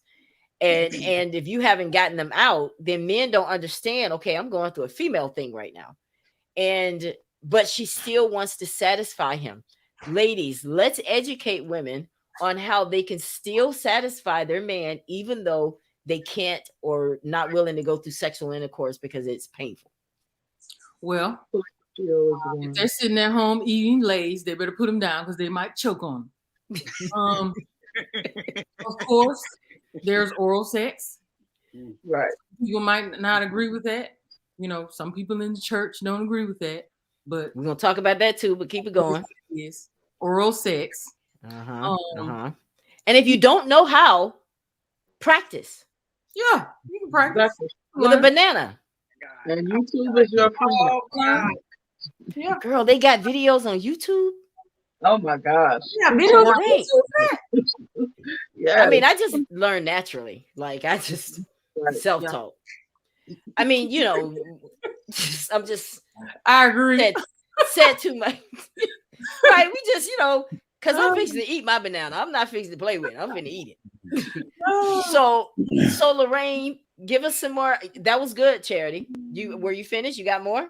If you don't want to do that, if you're not, I guess maybe good at it or whatnot, you can give them a hand job. Okay. Do that. Okay. I mean, I'll give somebody else a chance. I'm not going to. All right, Lorraine, come with it. You took the stars of the show. Yeah, those were the stars. Because the guys are like, yeah. Bring it, Ella, bring it. Anything else is like, okay.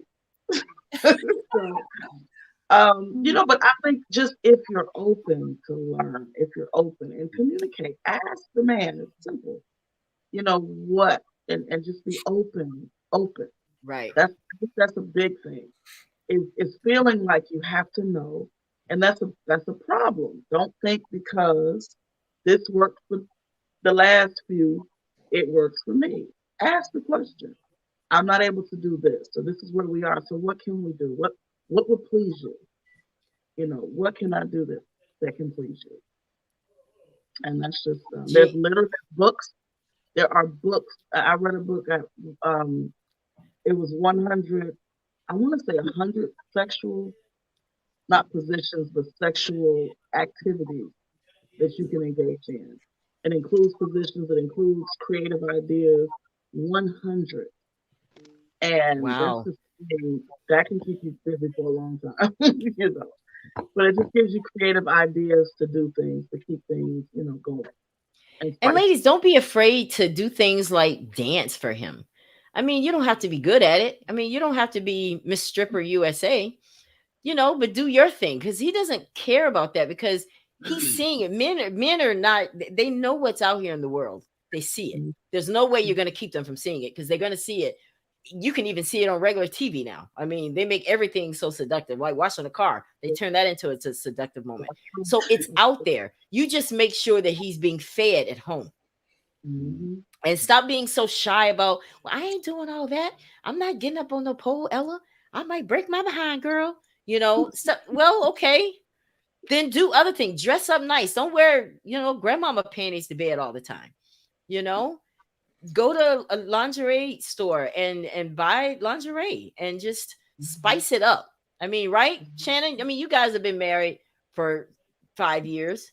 And how have you managed to keep that part of your marriage good? Because you were talking to married folks here, you know, and I know you're both church people. So don't church people get freaky too? Yes or no? Well, you can't put the church on that with us, because that's religion. Yeah. We're not religious. Religion has a certain way, time, and they have a database on what sex to play. And I think that's the problem. That's why you have so many divorces. Ding, ding, ding. Yep. There you go. Yep. They won't talk about the subject. But yet, okay, we're going to keep it real, right? But yet the pastor's creeping off with the secretary of the church, or the first lady is dipping with the usher, is because you won't talk about it. It's a conversation that you don't talk about. You don't even talk about to help young people, you know, and so but yeah, that's in the religious part. You just have I think people are afraid that the truth is going to come out of their mouth. Like somebody's going to find out, ooh, the pastor's wife is a freak. How she know about sucking on bananas? And it's okay. I would come to your church because I know you're real. And I'm going to learn some stuff. Well, I'm going to learn how to keep my husband. Well, if you go back, if you just stop for a second and go back biblically, right? Everything, especially when it between a husband and wife, it would say like Abraham knew Sarah. So you go, what does that mean? You know what I'm saying? It's like he knew her, and or she knew him. And so it's that's kind of like, that's really deep. That's an intimacy that we don't understand today, right? Because everything is just sex. But I think if we go back and go, my thing is, I want to know you and you know me, then that changes the whole thing, because it's not about just sex. It's you know me and I know you. And so it's Marie just made that point. She said it really boils down to knowing your mate. And a lot of times people don't get to know their mate because they don't have those conversations. These conversations should be had before marriage. Like, do you like toys? Yeah. What man on this panel do not like toys? Despise it. Raise your hand if you despise toys in the bedroom. Nobody raised their hand. All right, now. Okay. Now, when we talk about toys, I'm not talking about a dump truck. I'm not talking about, baby dolls. I'm talking about sex toys. I know everybody's like, Ella, duh, we get it. Okay, well, let's talk about it. Because it exists. People use them. This is not a dirty word. We're trying to save marriages. Because if you have a desire for that, what's wrong with it? If your husband is gone for 2 or 3 weeks at a time, is it okay to use a sex toy, Lorraine?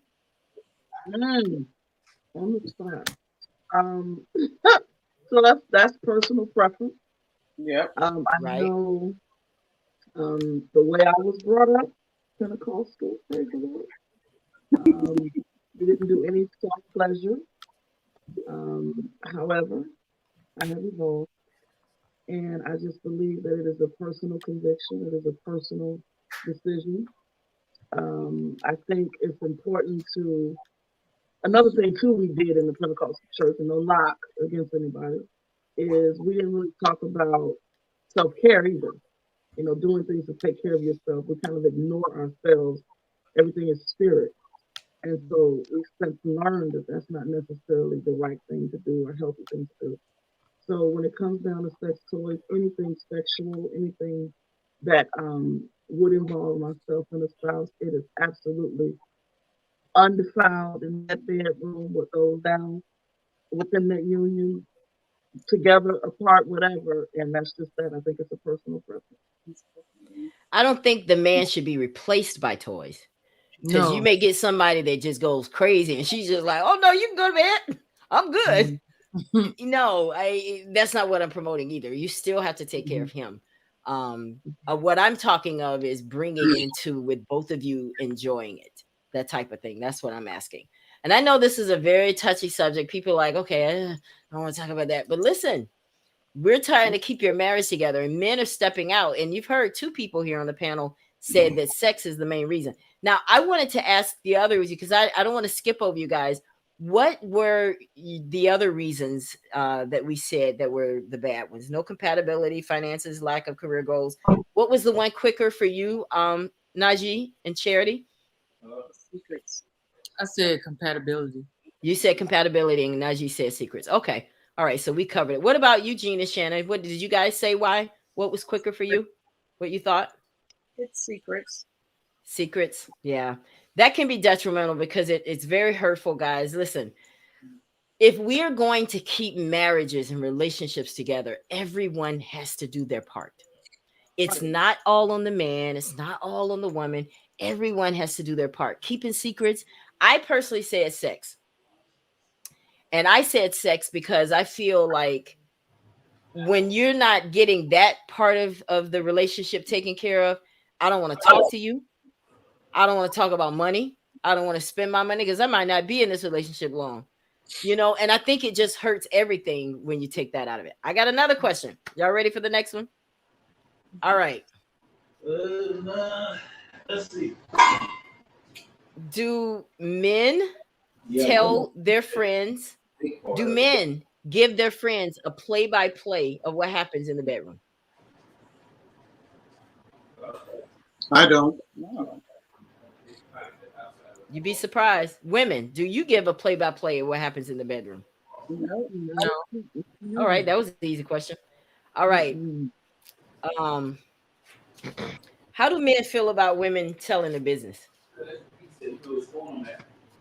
How do you feel about that, Gene? I know Shannon probably doesn't do this, but let's just pretend she did. That's not a good thing. It causes problems. It sets up an imagination in the minds of other women, and next thing you know, they want to find out how true it is.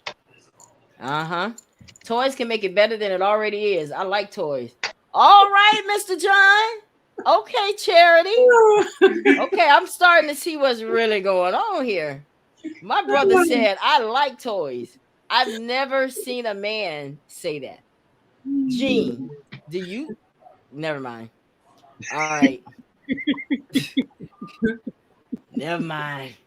Nope. It's like Lorraine said, it's a preference. Everybody has their thing that they do in the bedroom. I'm just saying, try all of it. Just try it. It's the holidays. You got time. We'll probably shut down for COVID, and then you'll be creative. Go to YouTube, find a video. And I would like to add, we have to be careful. That's all I'm saying. Of social media, where you're not allowing outside influences to hinder your decisions of what works for you and your spouse. You know what I mean? That's right. Because of the social media presence, it's like everybody's opinion is in your household, in your bedroom.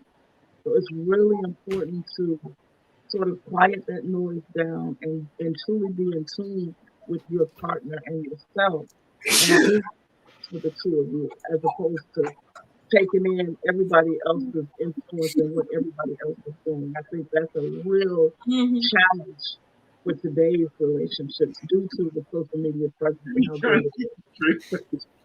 Well, can I the reason why we said secrets is because you know how many people have been in relationships and the sex is and let's say dating, right? The sex is really good, they get along, but he has a whole nother family somewhere else. I actually know a friend. They were married, right? And I mean, them two married, you would think they was amazing, right? Together. Mm-hmm. He worked for the government in another country. And he would come home and he'd take care of her. I mean, he'd take care of her. She kept it clean. They had beautiful kids. He had a whole nother family in the other country. Oh. And I was sitting there, and like I said, if you look at him, I mean, there was nothing she wouldn't do for him. He'd come home, he'd take care of her. And, you know, at the time, when I was previously married, we all hang out. I mean, our kids were growing up. So you're thinking, he worked over there. He had a whole nother family she didn't know about. Their marriage life was, like I said, it was good, even though he was gone for a couple months at a time, but then he'd come home. Like he had so secrets to me is the worst. You can have the best. It really is. You can have the best money in the world. I've seen it, but he had a whole nother family over there. She didn't Secrets know and cheating. Those are the two deal breakers for me. You cheat, that's a wrap. First time, I'm out. I'm not sitting around for no counseling. I'm not sitting around for no prayers. None of that. Wow. Pastor, save your energy. I'm out. That's it. Ella, don't waste yourself on this prayer. Don't even don't even get your knees ashy for this one. I'm out. But Ella, ideals. A lot of people say that, and that doesn't actually happen. You find yourself in the situation in real time, and you just don't change your mind. Like, I love him. I'm past that. I can love another. Now, men rarely do it. Men typically, it's a done deal. They can't see you the same, and it's wraps. But for women, we just we kind of give a few chances. Let me tell you why. Because if I stay, I'm gonna constantly remind him of it. I might be making love to him and say, "Oh, is this how she did it to you? Huh? Did she do it like this, or did she do it like this?" I may do stuff like that and taunt him, and he doesn't deserve that. Because I'm not gonna just be like, "Oh, okay, well, let's just move on." No, I gotta make him hurt. I can't. That's why I'm like, I'm not doing you any favor if I stay with you after you cheat on me. I promise you it's not gonna end well. Because I might get up in the middle of the night and get a bop it, get a knife, and I might just say, you know what? I know how I make sure he don't cheat on me again. You know what I'm saying, Gene? For real. So that's why I'm saying I'm not doing him any favors to stay. I want you guys to look at this. You know what, Ella? It's that? Life is funny, isn't it? It's different for everybody. And, true. Okay, if Shannon cheated on you, would you stay? Unfortunately, I've been married to a woman who did cheat on me. And I stayed married to her. Oh, do you regret it? And I found net letters and notes and I stayed because I didn't want to lose another family. I had lost one before. And so I had been in it over 20 years. So I figured, where else was I going to go? Didn't want to start over. But it had been going on the entire 22 years. So, I mean, everybody's different. And she cheated the entire... How the hell did you not see it? Well, she was able to keep up too. Now, she's a bad woman. If she was able to give it to you, give it to him with the same pace, I might need to meet her. I'm just saying. But go ahead. Yeah, she's a bad girl. She's definitely that. But no, it's just, everybody's different. Every situation is different. Do you regret it though, Gene? I mean, I'm glad you brought that out. I mean, I'm sorry that happened to you, but do you regret staying? Now I do. He was cheating? Now you do. Yeah, now I do. I didn't at first because, again, I was trying to put a family together. I was trying to keep a family together. I wanted my sons. I wanted my daughters. I wanted my family, and I was willing to look over my shoulder if it meant things was going to work out. So But having a piece of man is better than having no man at all. I'm hearing Betty right now. Having a piece of man is better than having no man at all. Ain't no way. Betty was wrong on that. I wish I could wake her up out of the grave and tell her you were wrong about that, sister. Having a piece of man is better than having no man at all. No, I don't think so. No. All right, guys, look at this. This is all over the news. Megan Good's husband, Devin Franklin, files for divorce after 9 years of marriage. Look at them. Beautiful couple. Everybody. Now, how many of you guys felt like this was a match made in heaven? They're just perfect together. We all did, right? No? Okay. Well, speak on it, King Najee. Why did you think it was not a match made in heaven? I think since the day they got together, like he was not prepared for what she had coming along with her.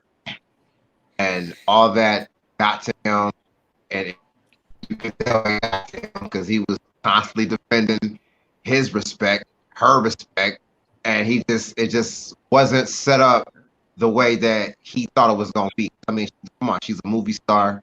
She's done a lot of things. And I mean, look at that one time the church just went after her like that. Like he had to defend his own wife in his own church, which he should. He should have done that. But it's like you knew what you were getting into, and now you want to divorce her, after all these allegations and after everything that it came with that. Like, no, it was self-sabotaging from the get-go. Yeah. You agree, Gene? I agree. She came from hell. He came from heaven. You can't say she came from heaven. Hey, look. Well, you can't say. I'm with you, Shannon. How are you going to say listen, she came from heaven? I'm talking about the industries. The industry that she's in is a hellish industry. The expression that he's in is the opposite, and it's not going. She can't continue to flourish in her industry, and he flourish in his industry. They're going in total opposite directions. What did you say, Charity? Compatibility. Compatibility. Yeah, there's no compatibility there. But they looked happy. How can two walk together? At least they agree. No. Maybe she told him, I'm not going to make any more movies. I'm not going to dress provocatively. I'm going to be a good wife. I know we have an image to keep up. I'm the first lady of the church. Maybe she told him that from the beginning. And then she just said, you know what? These tires aren't coming in fast enough. I need to go back and get me some money, go back to what I love. I don't think the tie's not coming. I think what it is her passion, what she loved to do, she had to give up. And she wasn't ready to give it up. And so she tried to give it up for a while. But he knew what he was called to do. So he was flourishing in it. So now she's coming over here. She wasn't being a first lady, a pastor wife. That wasn't her dream. Her dream was always to be an actress. That was her passion and her desire. Do I believe she loved him? Yes. Do I believe he really loved her? I honestly do. I believe she kept herself. But her passion kept calling her back, and it was to make movies. She's not looking at the fact that she was, the different sex. It was just, I love acting. This is who I am. Now, I think she likes being in the limelight. She likes taking her clothes off. No, I won't say she likes taking her clothes off. I don't. Well, them pictures. Why do you think she likes taking her clothes off? No, I don't think she likes. Listen, she likes attention. To dress like this and dress like that and not have on this, not have on. She likes attention. Scott, do you agree? I agree with most of what they said, but I just think that if you're going to do it biblically, he was a pastor, right? Yeah. So they were unequally yoked when they got married. And the Bible tells you one would cover the other, but that's only if she submit right and work to be up under that yoke. So I think it was, I'm not going to say it was doomed from the beginning, but it's hard to take somebody out of Hollywood, I say, not like I know about Hollywood, but in Hollywood to become a pastor's wife. And I don't know if she grew up in the church, but it didn't seem like it, the way she dressed. She had to know that people were going to come at her the way she dressed. So it had to be a change there.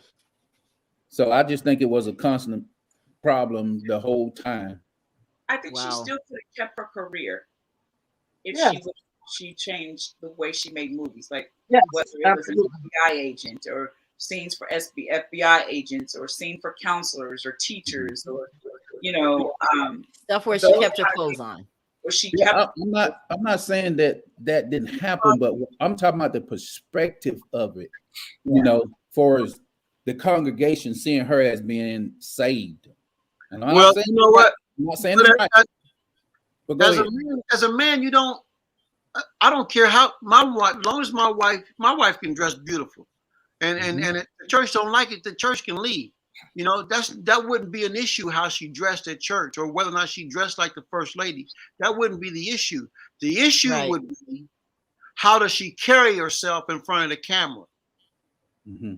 Well, I get what you're saying, but what I'm saying, right? I just remember, I don't know a whole lot about the story. I just remember that they put up some dress she had on and everybody was going crazy over it.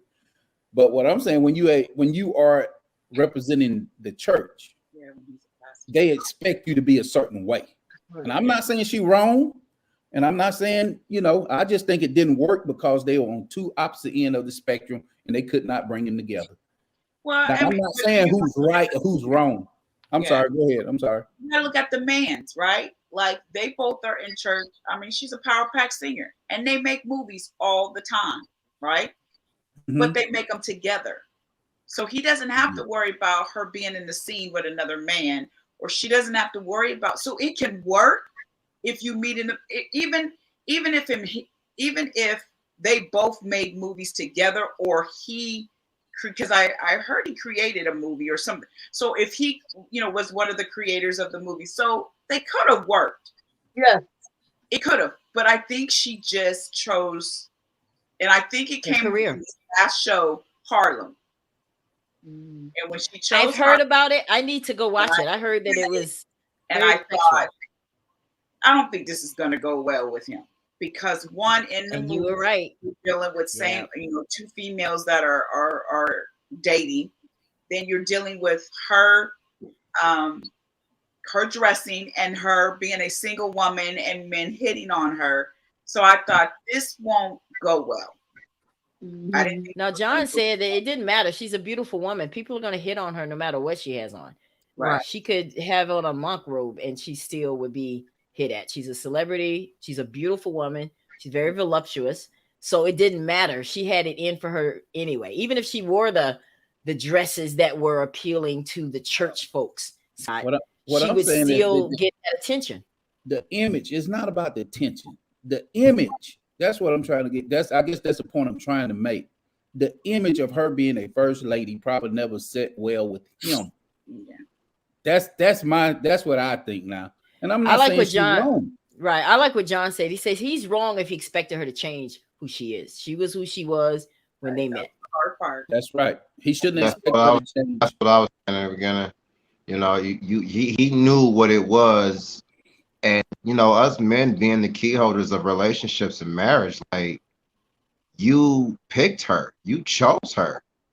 Yep. So you knew what she was, you knew what she was into. And that's when we get into talking about characters, but sometimes people don't talk about personality types. You know what I'm saying? You and this person really match? Do y'all really match well? Like, it don't. Like my wife said, preference over purpose. He saw a movie star. He wanted to marry her. Yep. He's a good-looking guy. He could have gotten anybody. But you know what? But also you gotta put in play this religious ideology that you got to look like. I'm tired of that. I agree with you. I agree with you 100%, Gene, on that. See, I'm not disagreeing with you, Gene, but that don't change the fact if you're tired of it or not. The members of the church expect a certain way. That's all I'm saying. And probably why though? Why do they expect that? Is that what the Bible says? They were raised. That's the way the church is. They just gonna have to get over it. That's why I think it didn't work. If you're gonna be a pastor, then marry somebody of the church or another church. Somebody that's your field, somebody that knows what you're doing, what you expect, what you want in your household. Not a movie star who's then showed her body and got a certain characteristic to her where everybody's gonna be like, "Hey, Devon, bruh, did you see Harlem?" You know why they won't marry the ones technically in the church? Can we keep it real?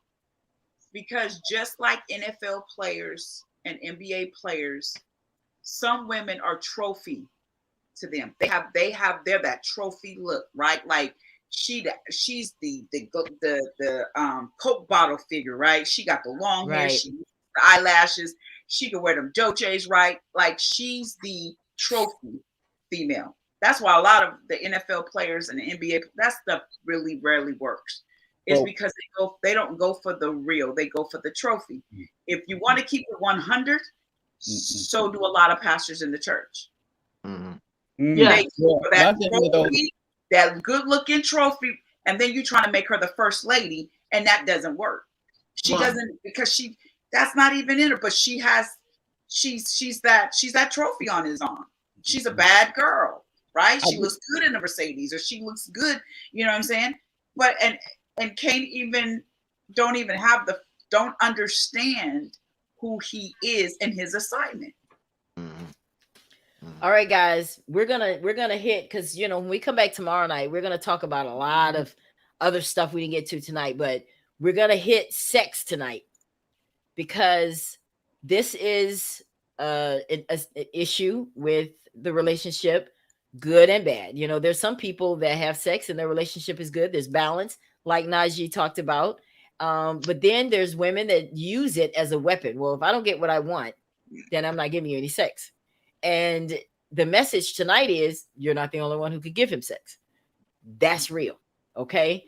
But we don't want to beat up on wives to make them feel that it's their fault if their husband cheats because they're not giving them sex. But Najee, is it possible that a man would cheat if he's not getting sex? This is what we talked about 2 weeks ago on our show. Is it possible that, let's talk about you. If you're in a relationship and she's not giving you sex and she's not giving you a reason that she's not giving you sex, she's just saying, I don't want to give it to you. Would you cheat on her? No. Because there's got to be a logical reason to that. There's got to be something to that. There's either something on my part, like maybe I'm not building enough attraction. Maybe I'm doing a little bit too much of this, or maybe she's going through something. Maybe her body's affecting her. Or maybe it's always something to something. So no, it's like you don't step out on your person just because. Now, if you feel like you guys aren't working out right and things are not on a mutual level anymore, then you just might as well just break up with that person. So, because I feel like if people that do that, like that's all young-minded stuff. Like, you still playing little boy games, little girl games. You know what I'm saying? Like, oh, since how long do you go without sex? How long do you go without it before you just say, okay, I'm about to break now? How long do you go without it? It's all in the mind. Because there are men out here who practice semen retention. So it's all in the mind. Semen women retention? Can go without sex. Yeah. In a relationship. In a relationship? Yeah, you can do that in a relationship. Yeah, it's all about. But it's all about. It's all about the communication, though. Because if you're just doing that and then the woman doesn't know your whole purpose of that, she's gonna think something too. But I mean, yeah, there's people who don't have sex as much as often as others. Would you say that sex is overrated, Charity? Is it overrated? Is it overrated? Mm-hmm. I mean, she had to do a no, but it's not. Is it what? No, but it's not everything, and you'll hear a lot of people say that too. You know what I'm saying? It's not about the whole relationship. I don't think it's about the whole relationship. Some people make it about the whole relationship. They're like, yo, we ain't having sex. It ain't nothing. It's not about the whole relationship, but it is very important. It is. It's important to have a healthy sex life because it can cause a lot of problems if you don't have a healthy sex life. Now we're talking about married people. Don't leave them because of it, right? But we're talking about all you married folks having sex. Well, the singles want some too. So what do we do? Lorraine, tell me, what do me being single, how do we handle that as far as, okay, this is what your mindset should be about sex. Like me, I don't focus on it. I'm so busy doing so many other things. I don't focus on it. But we know our bodies, and we know that there's a time where you will desire it. Do you just casually have a sex thing with someone? Do you just solely rely on toys?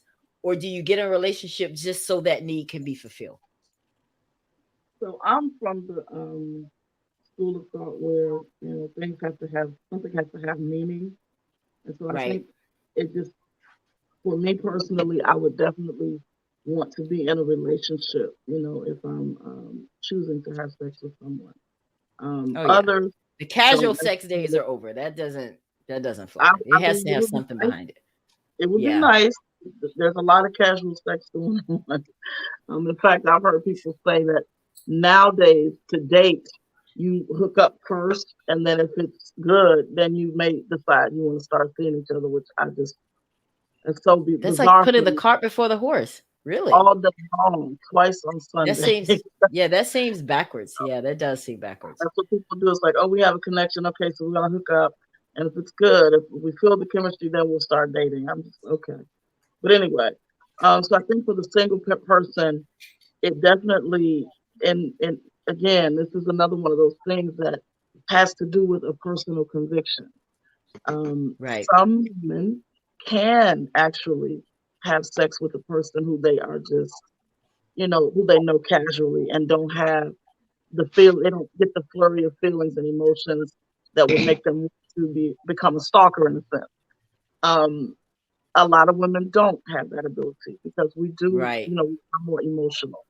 And Right. unfortunately, when we get that hookup or whatever, just to set or to scratch that itch, if you will, we hook up with a man who can easily turn the feelings off and on. There's no connection. He's looking at you like, I don't understand. I mean, you knew what this was. Why are you calling me?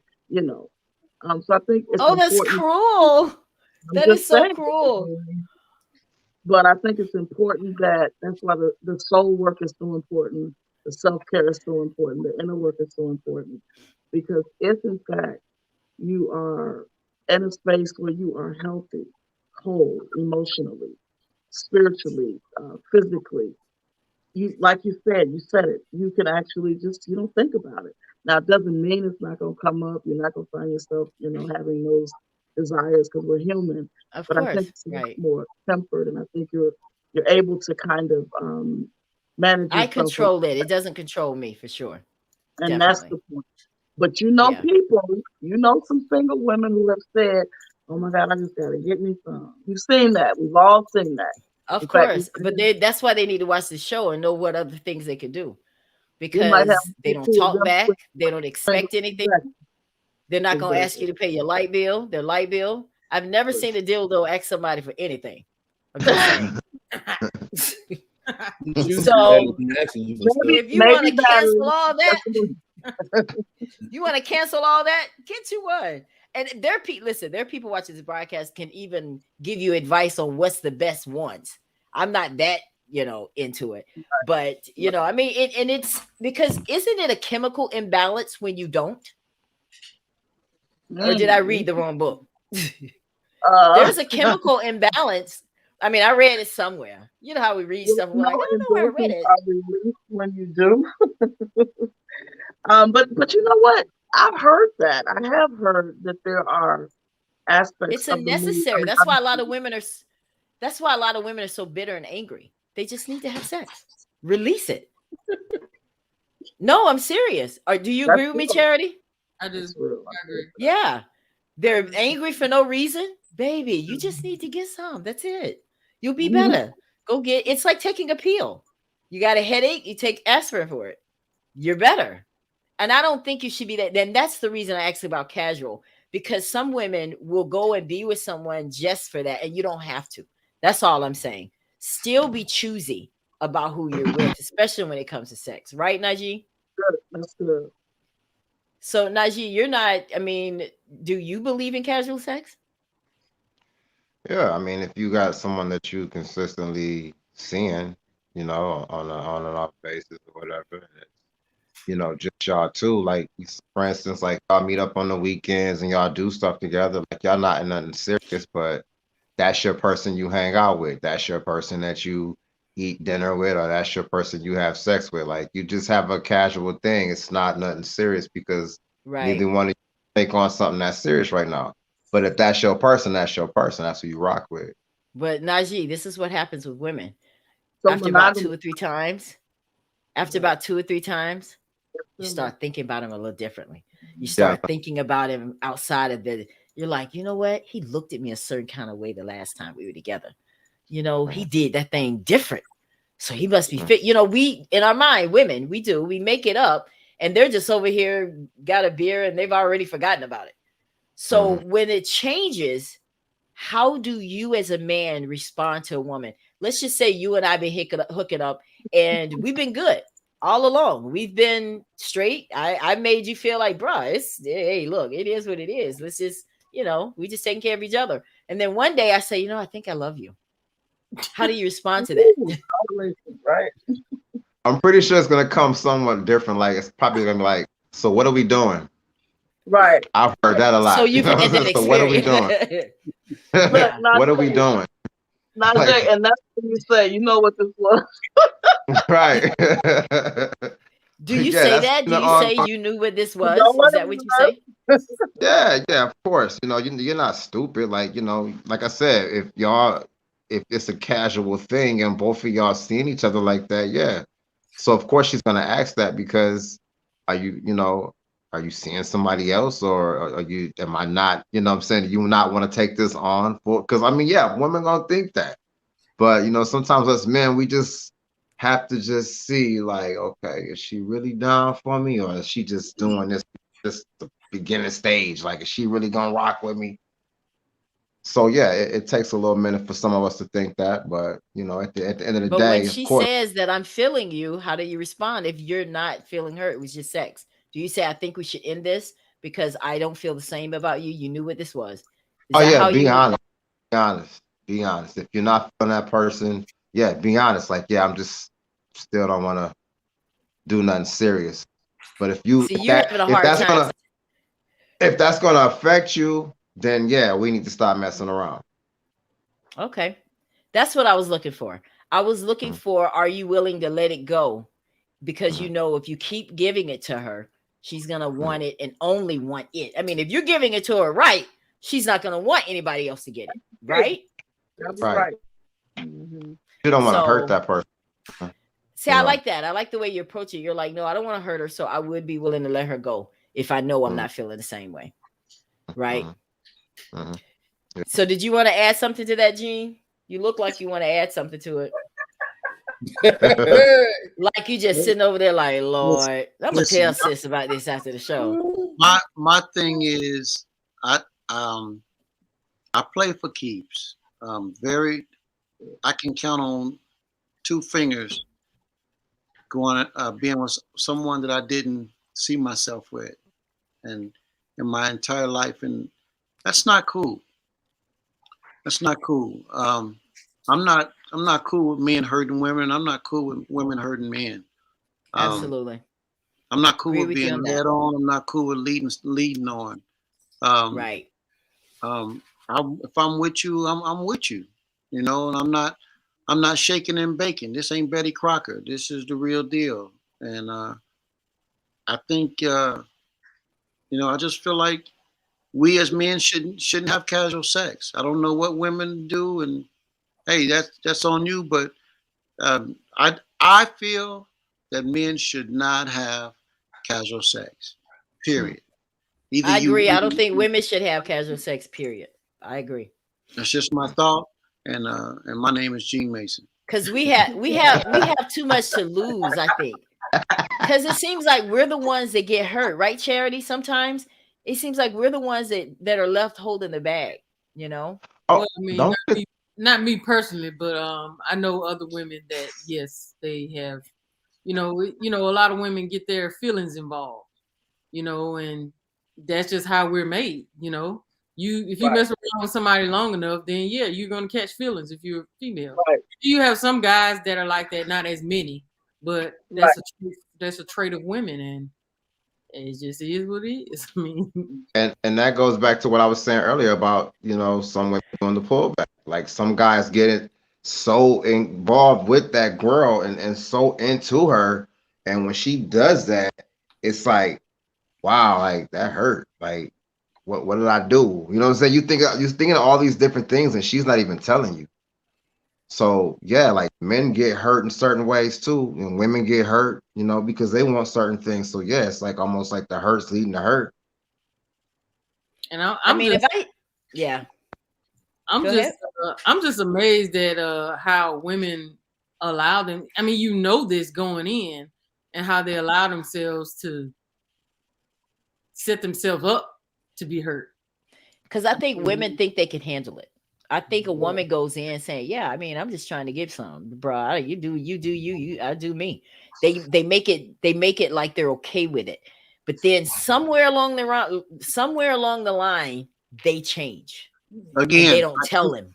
I think we're still talking about influence by television and media.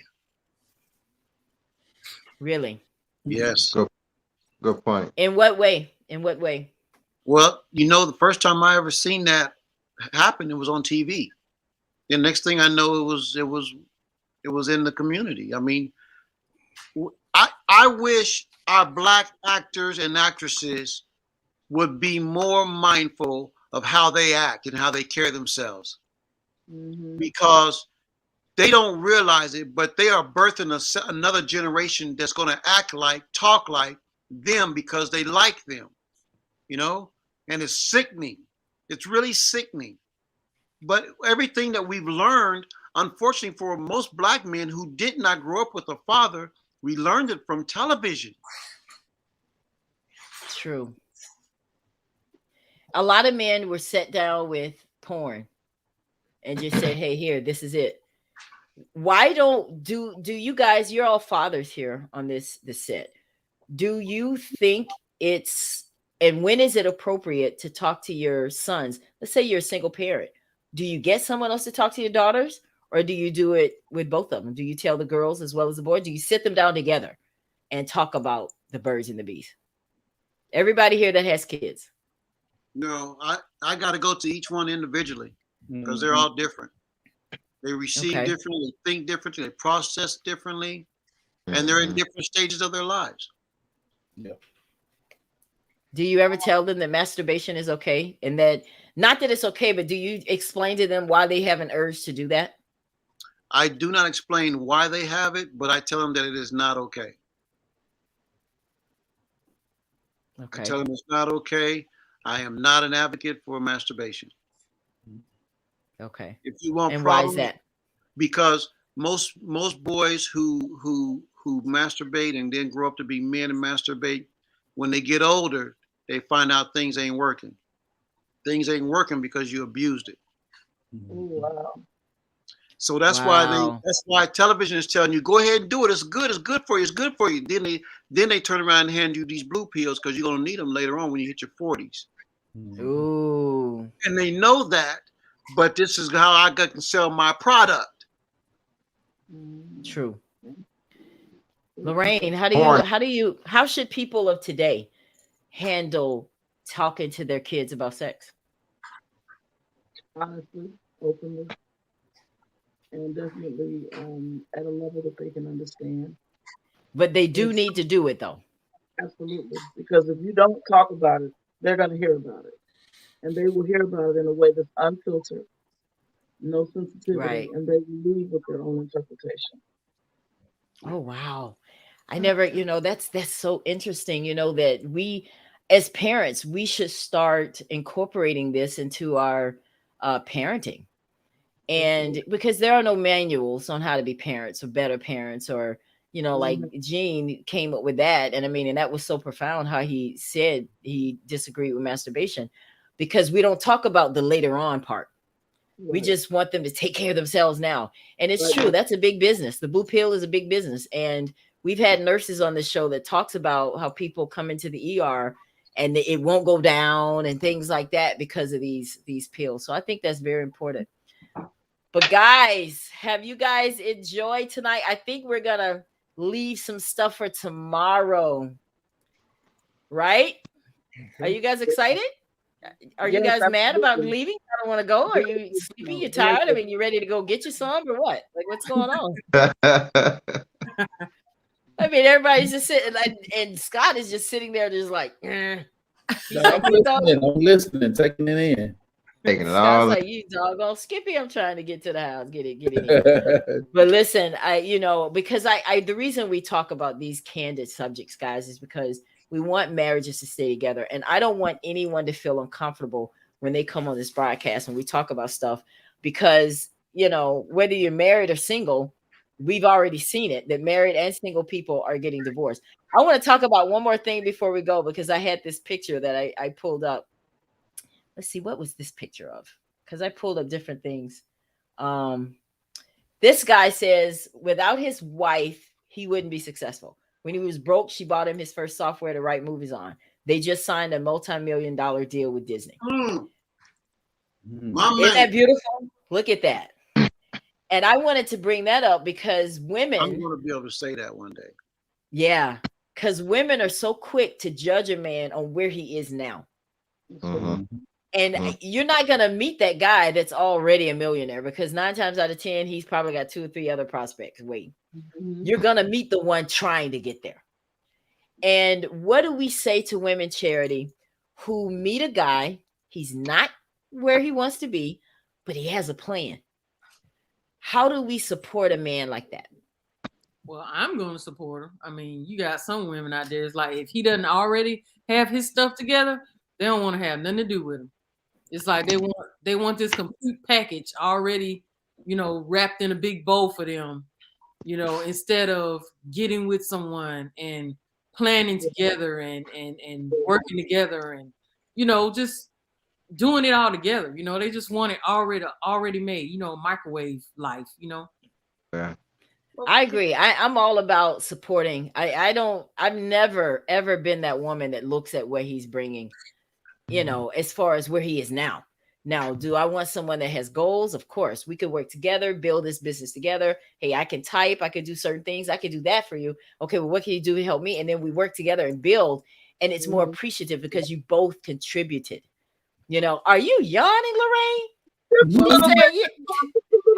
She said, hell yeah, I'm yawning. This after we've been on here 2.5 hours.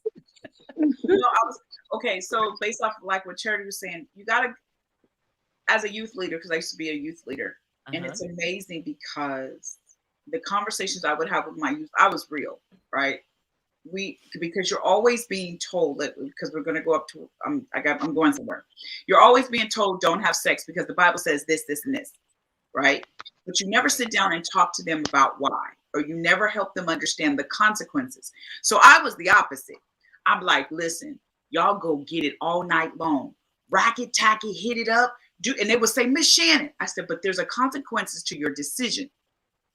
But I never told them don't do it, because if you tell them don't do it, they're going to go do it. They're going to want to do but it. I help them understand these are the consequences of your decision, whether you pop up pregnant, whether you catch a disease, whether you catch feelings and he don't want you.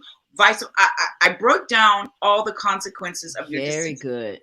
Now, if you, after I break this down and you still want it, girl, go get it all night long. Right? That's one problem. And then you find out the parents don't even talk to them about it at home. They do what the pastor says. The pastor in the Bible says, don't have sex, don't do this. So our youth, our generation grew up curious. They were very curious because no one sat down and really told them the truth. Now, as far as the man part goes, that's still another problem, because a lot of sermons is, especially when you go to those singles conference, you don't want a man who look like this and do that. So all of a sudden, if you see one walk past you, you automatically judge them based off the conference. You want a man who's in the church and got the Bible and he looks like this and he speaks like this and he does. So then you start looking for that. Yeah. No, that doesn't work. I met a guy that was in the church and I thought I was safe and he tried to kill me. So it's what we there you go. So where did a lot of our teaching come from? If you want to be 100, especially for our culture, where did it come from? The church. It came from the church. Yep. We were judgmental people. Yes. We don't want to tell the truth. But we were all judgmental. The men judged the women, and the women judged the men. We were all judgmental people. And so good people who really have good hearts walked past us on a daily basis. Because we judged them because they didn't look the part that we were taught that they were supposed to look, or they didn't have the education, or they didn't speak. And so we judged them. It's true. If you're going to cheat, divorce that person and live the life you want to. It's not okay to cheat or hurt anyone. I hear all the times, hurt people. I believe you only do that because you're still dealing with problems from a previous relationship instead of healing from it. You go straight into another relationship and it only leads to more hurt. Very good point. Very good point. I'm trying to pull up some of these, like the Taraji Tyler Perry movie. What was that? What was the Taraji Terry? Acrimony. Yeah. Okay. Yeah. Oh yeah, that was a good one because she was the one that was there with him, and then she let her family get in her head. Big mistake, women. Keep your family out your business. Right. We can talk about that tonight, but that's real. They don't know what you're going through with that man. They don't see him like you. You have to ask God to give you his eyes. That's right. And allow you to see in him what he sees. And if you really want that, God will show you. And he'll show you he's really a king. I know he looks like a wino right now, but that's really a king in the making. That's right. And if you know that God showed you that, stick with it. That's right. You know what? That's real. Change you. That's real talk. And the beautiful thing is, because when she met me, I didn't have. Yeah. But now that she's with me, I do have all those things that she did want in a man. You know, and the jacked up part was I was married to a woman, and I lost behind that woman. I lost $1 million worth of property. I had $1 million worth of property. How did you lose it because of her? You have to look past, like when I met him, he was just in t-shirts and jeans, right? That was his signature. And one day I looked at him and it was like God let me look past, and I was like, see, really yes. Right? So because of what I saw, I went out and I did a whole complete new wardrobe. Because that's what I saw. So I was like, let me get you the swag jeans and the nice polo shirt and the nice. And now you can't keep him out. You know, his chest is about way big. You know, his what? Girl, I can see it coming through the screen. It's already over here already. I asked God, who is he? And I think that's the part we forget. We ask God, well, who is this person? Because if you really want to know, he'll show you. He'll tell you run, or he'll tell you stay. That's right. Invest in him. That's good ground. Invest. Yeah. So women, when you're going through that type of stuff, please don't let people mess up what God is. You know what God told you about that. I don't care what it looks like. This man is a king in the making. You support him, love him, encourage him, and don't let anybody try to tell you, girl, he ain't nothing. Don't you know his daddy wasn't nothing. He ain't gonna be nothing. His daddy wasn't nothing. And that's why you got these little bastard kids around here. They ain't gonna be nothing either.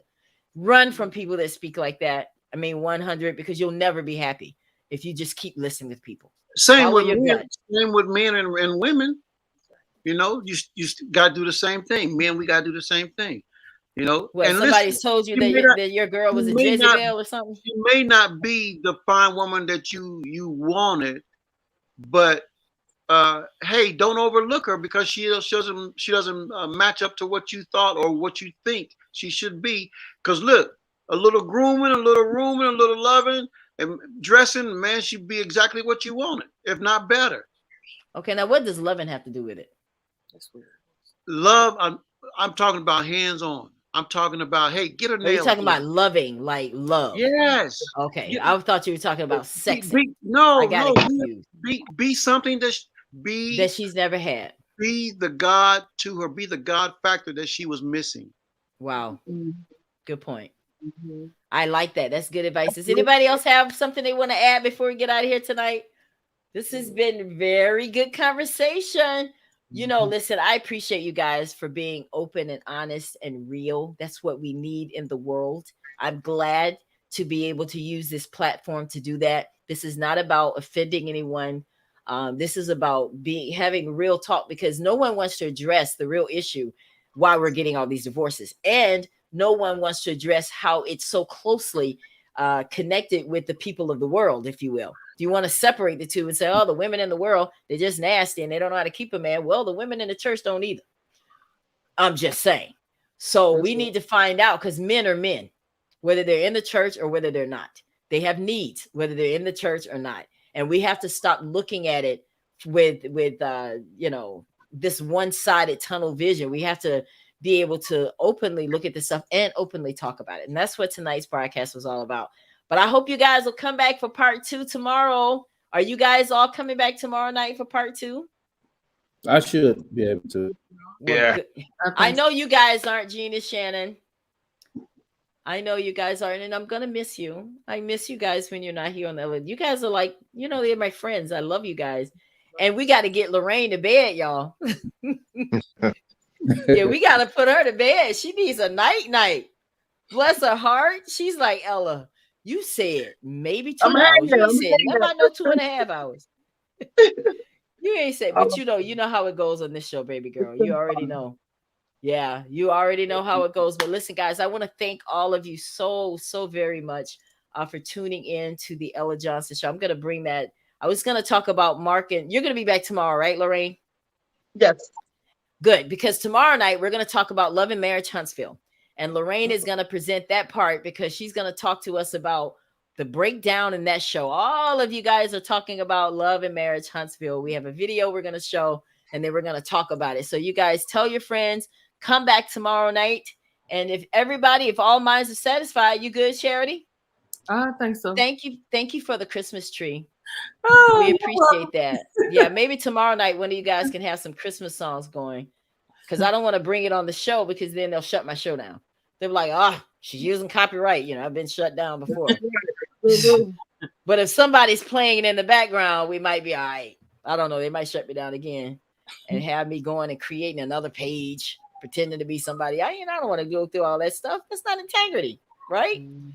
All right, guys, we're going to get out of here. Like I said, thank you all. I need everyone that watched this broadcast tonight. Please share this on your page so that your family and friends will get this. This is good, candid conversation about love and relationships. Tomorrow night, Anything Goes, part 2. We'll see you tomorrow night right here on the Ella Johnson Show, 8 p.m. Eastern, 7 p.m. Central. Good night.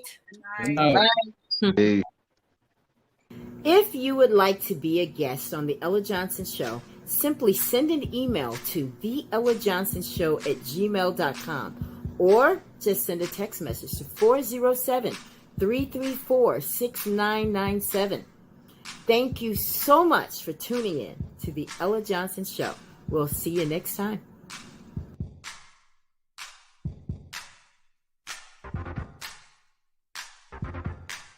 Thanks for tuning in to the Ella Johnson Show.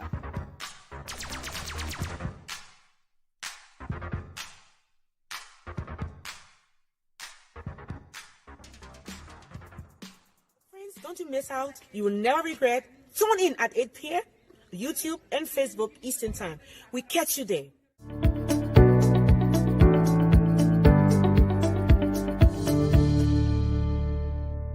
Ella Johnson Show.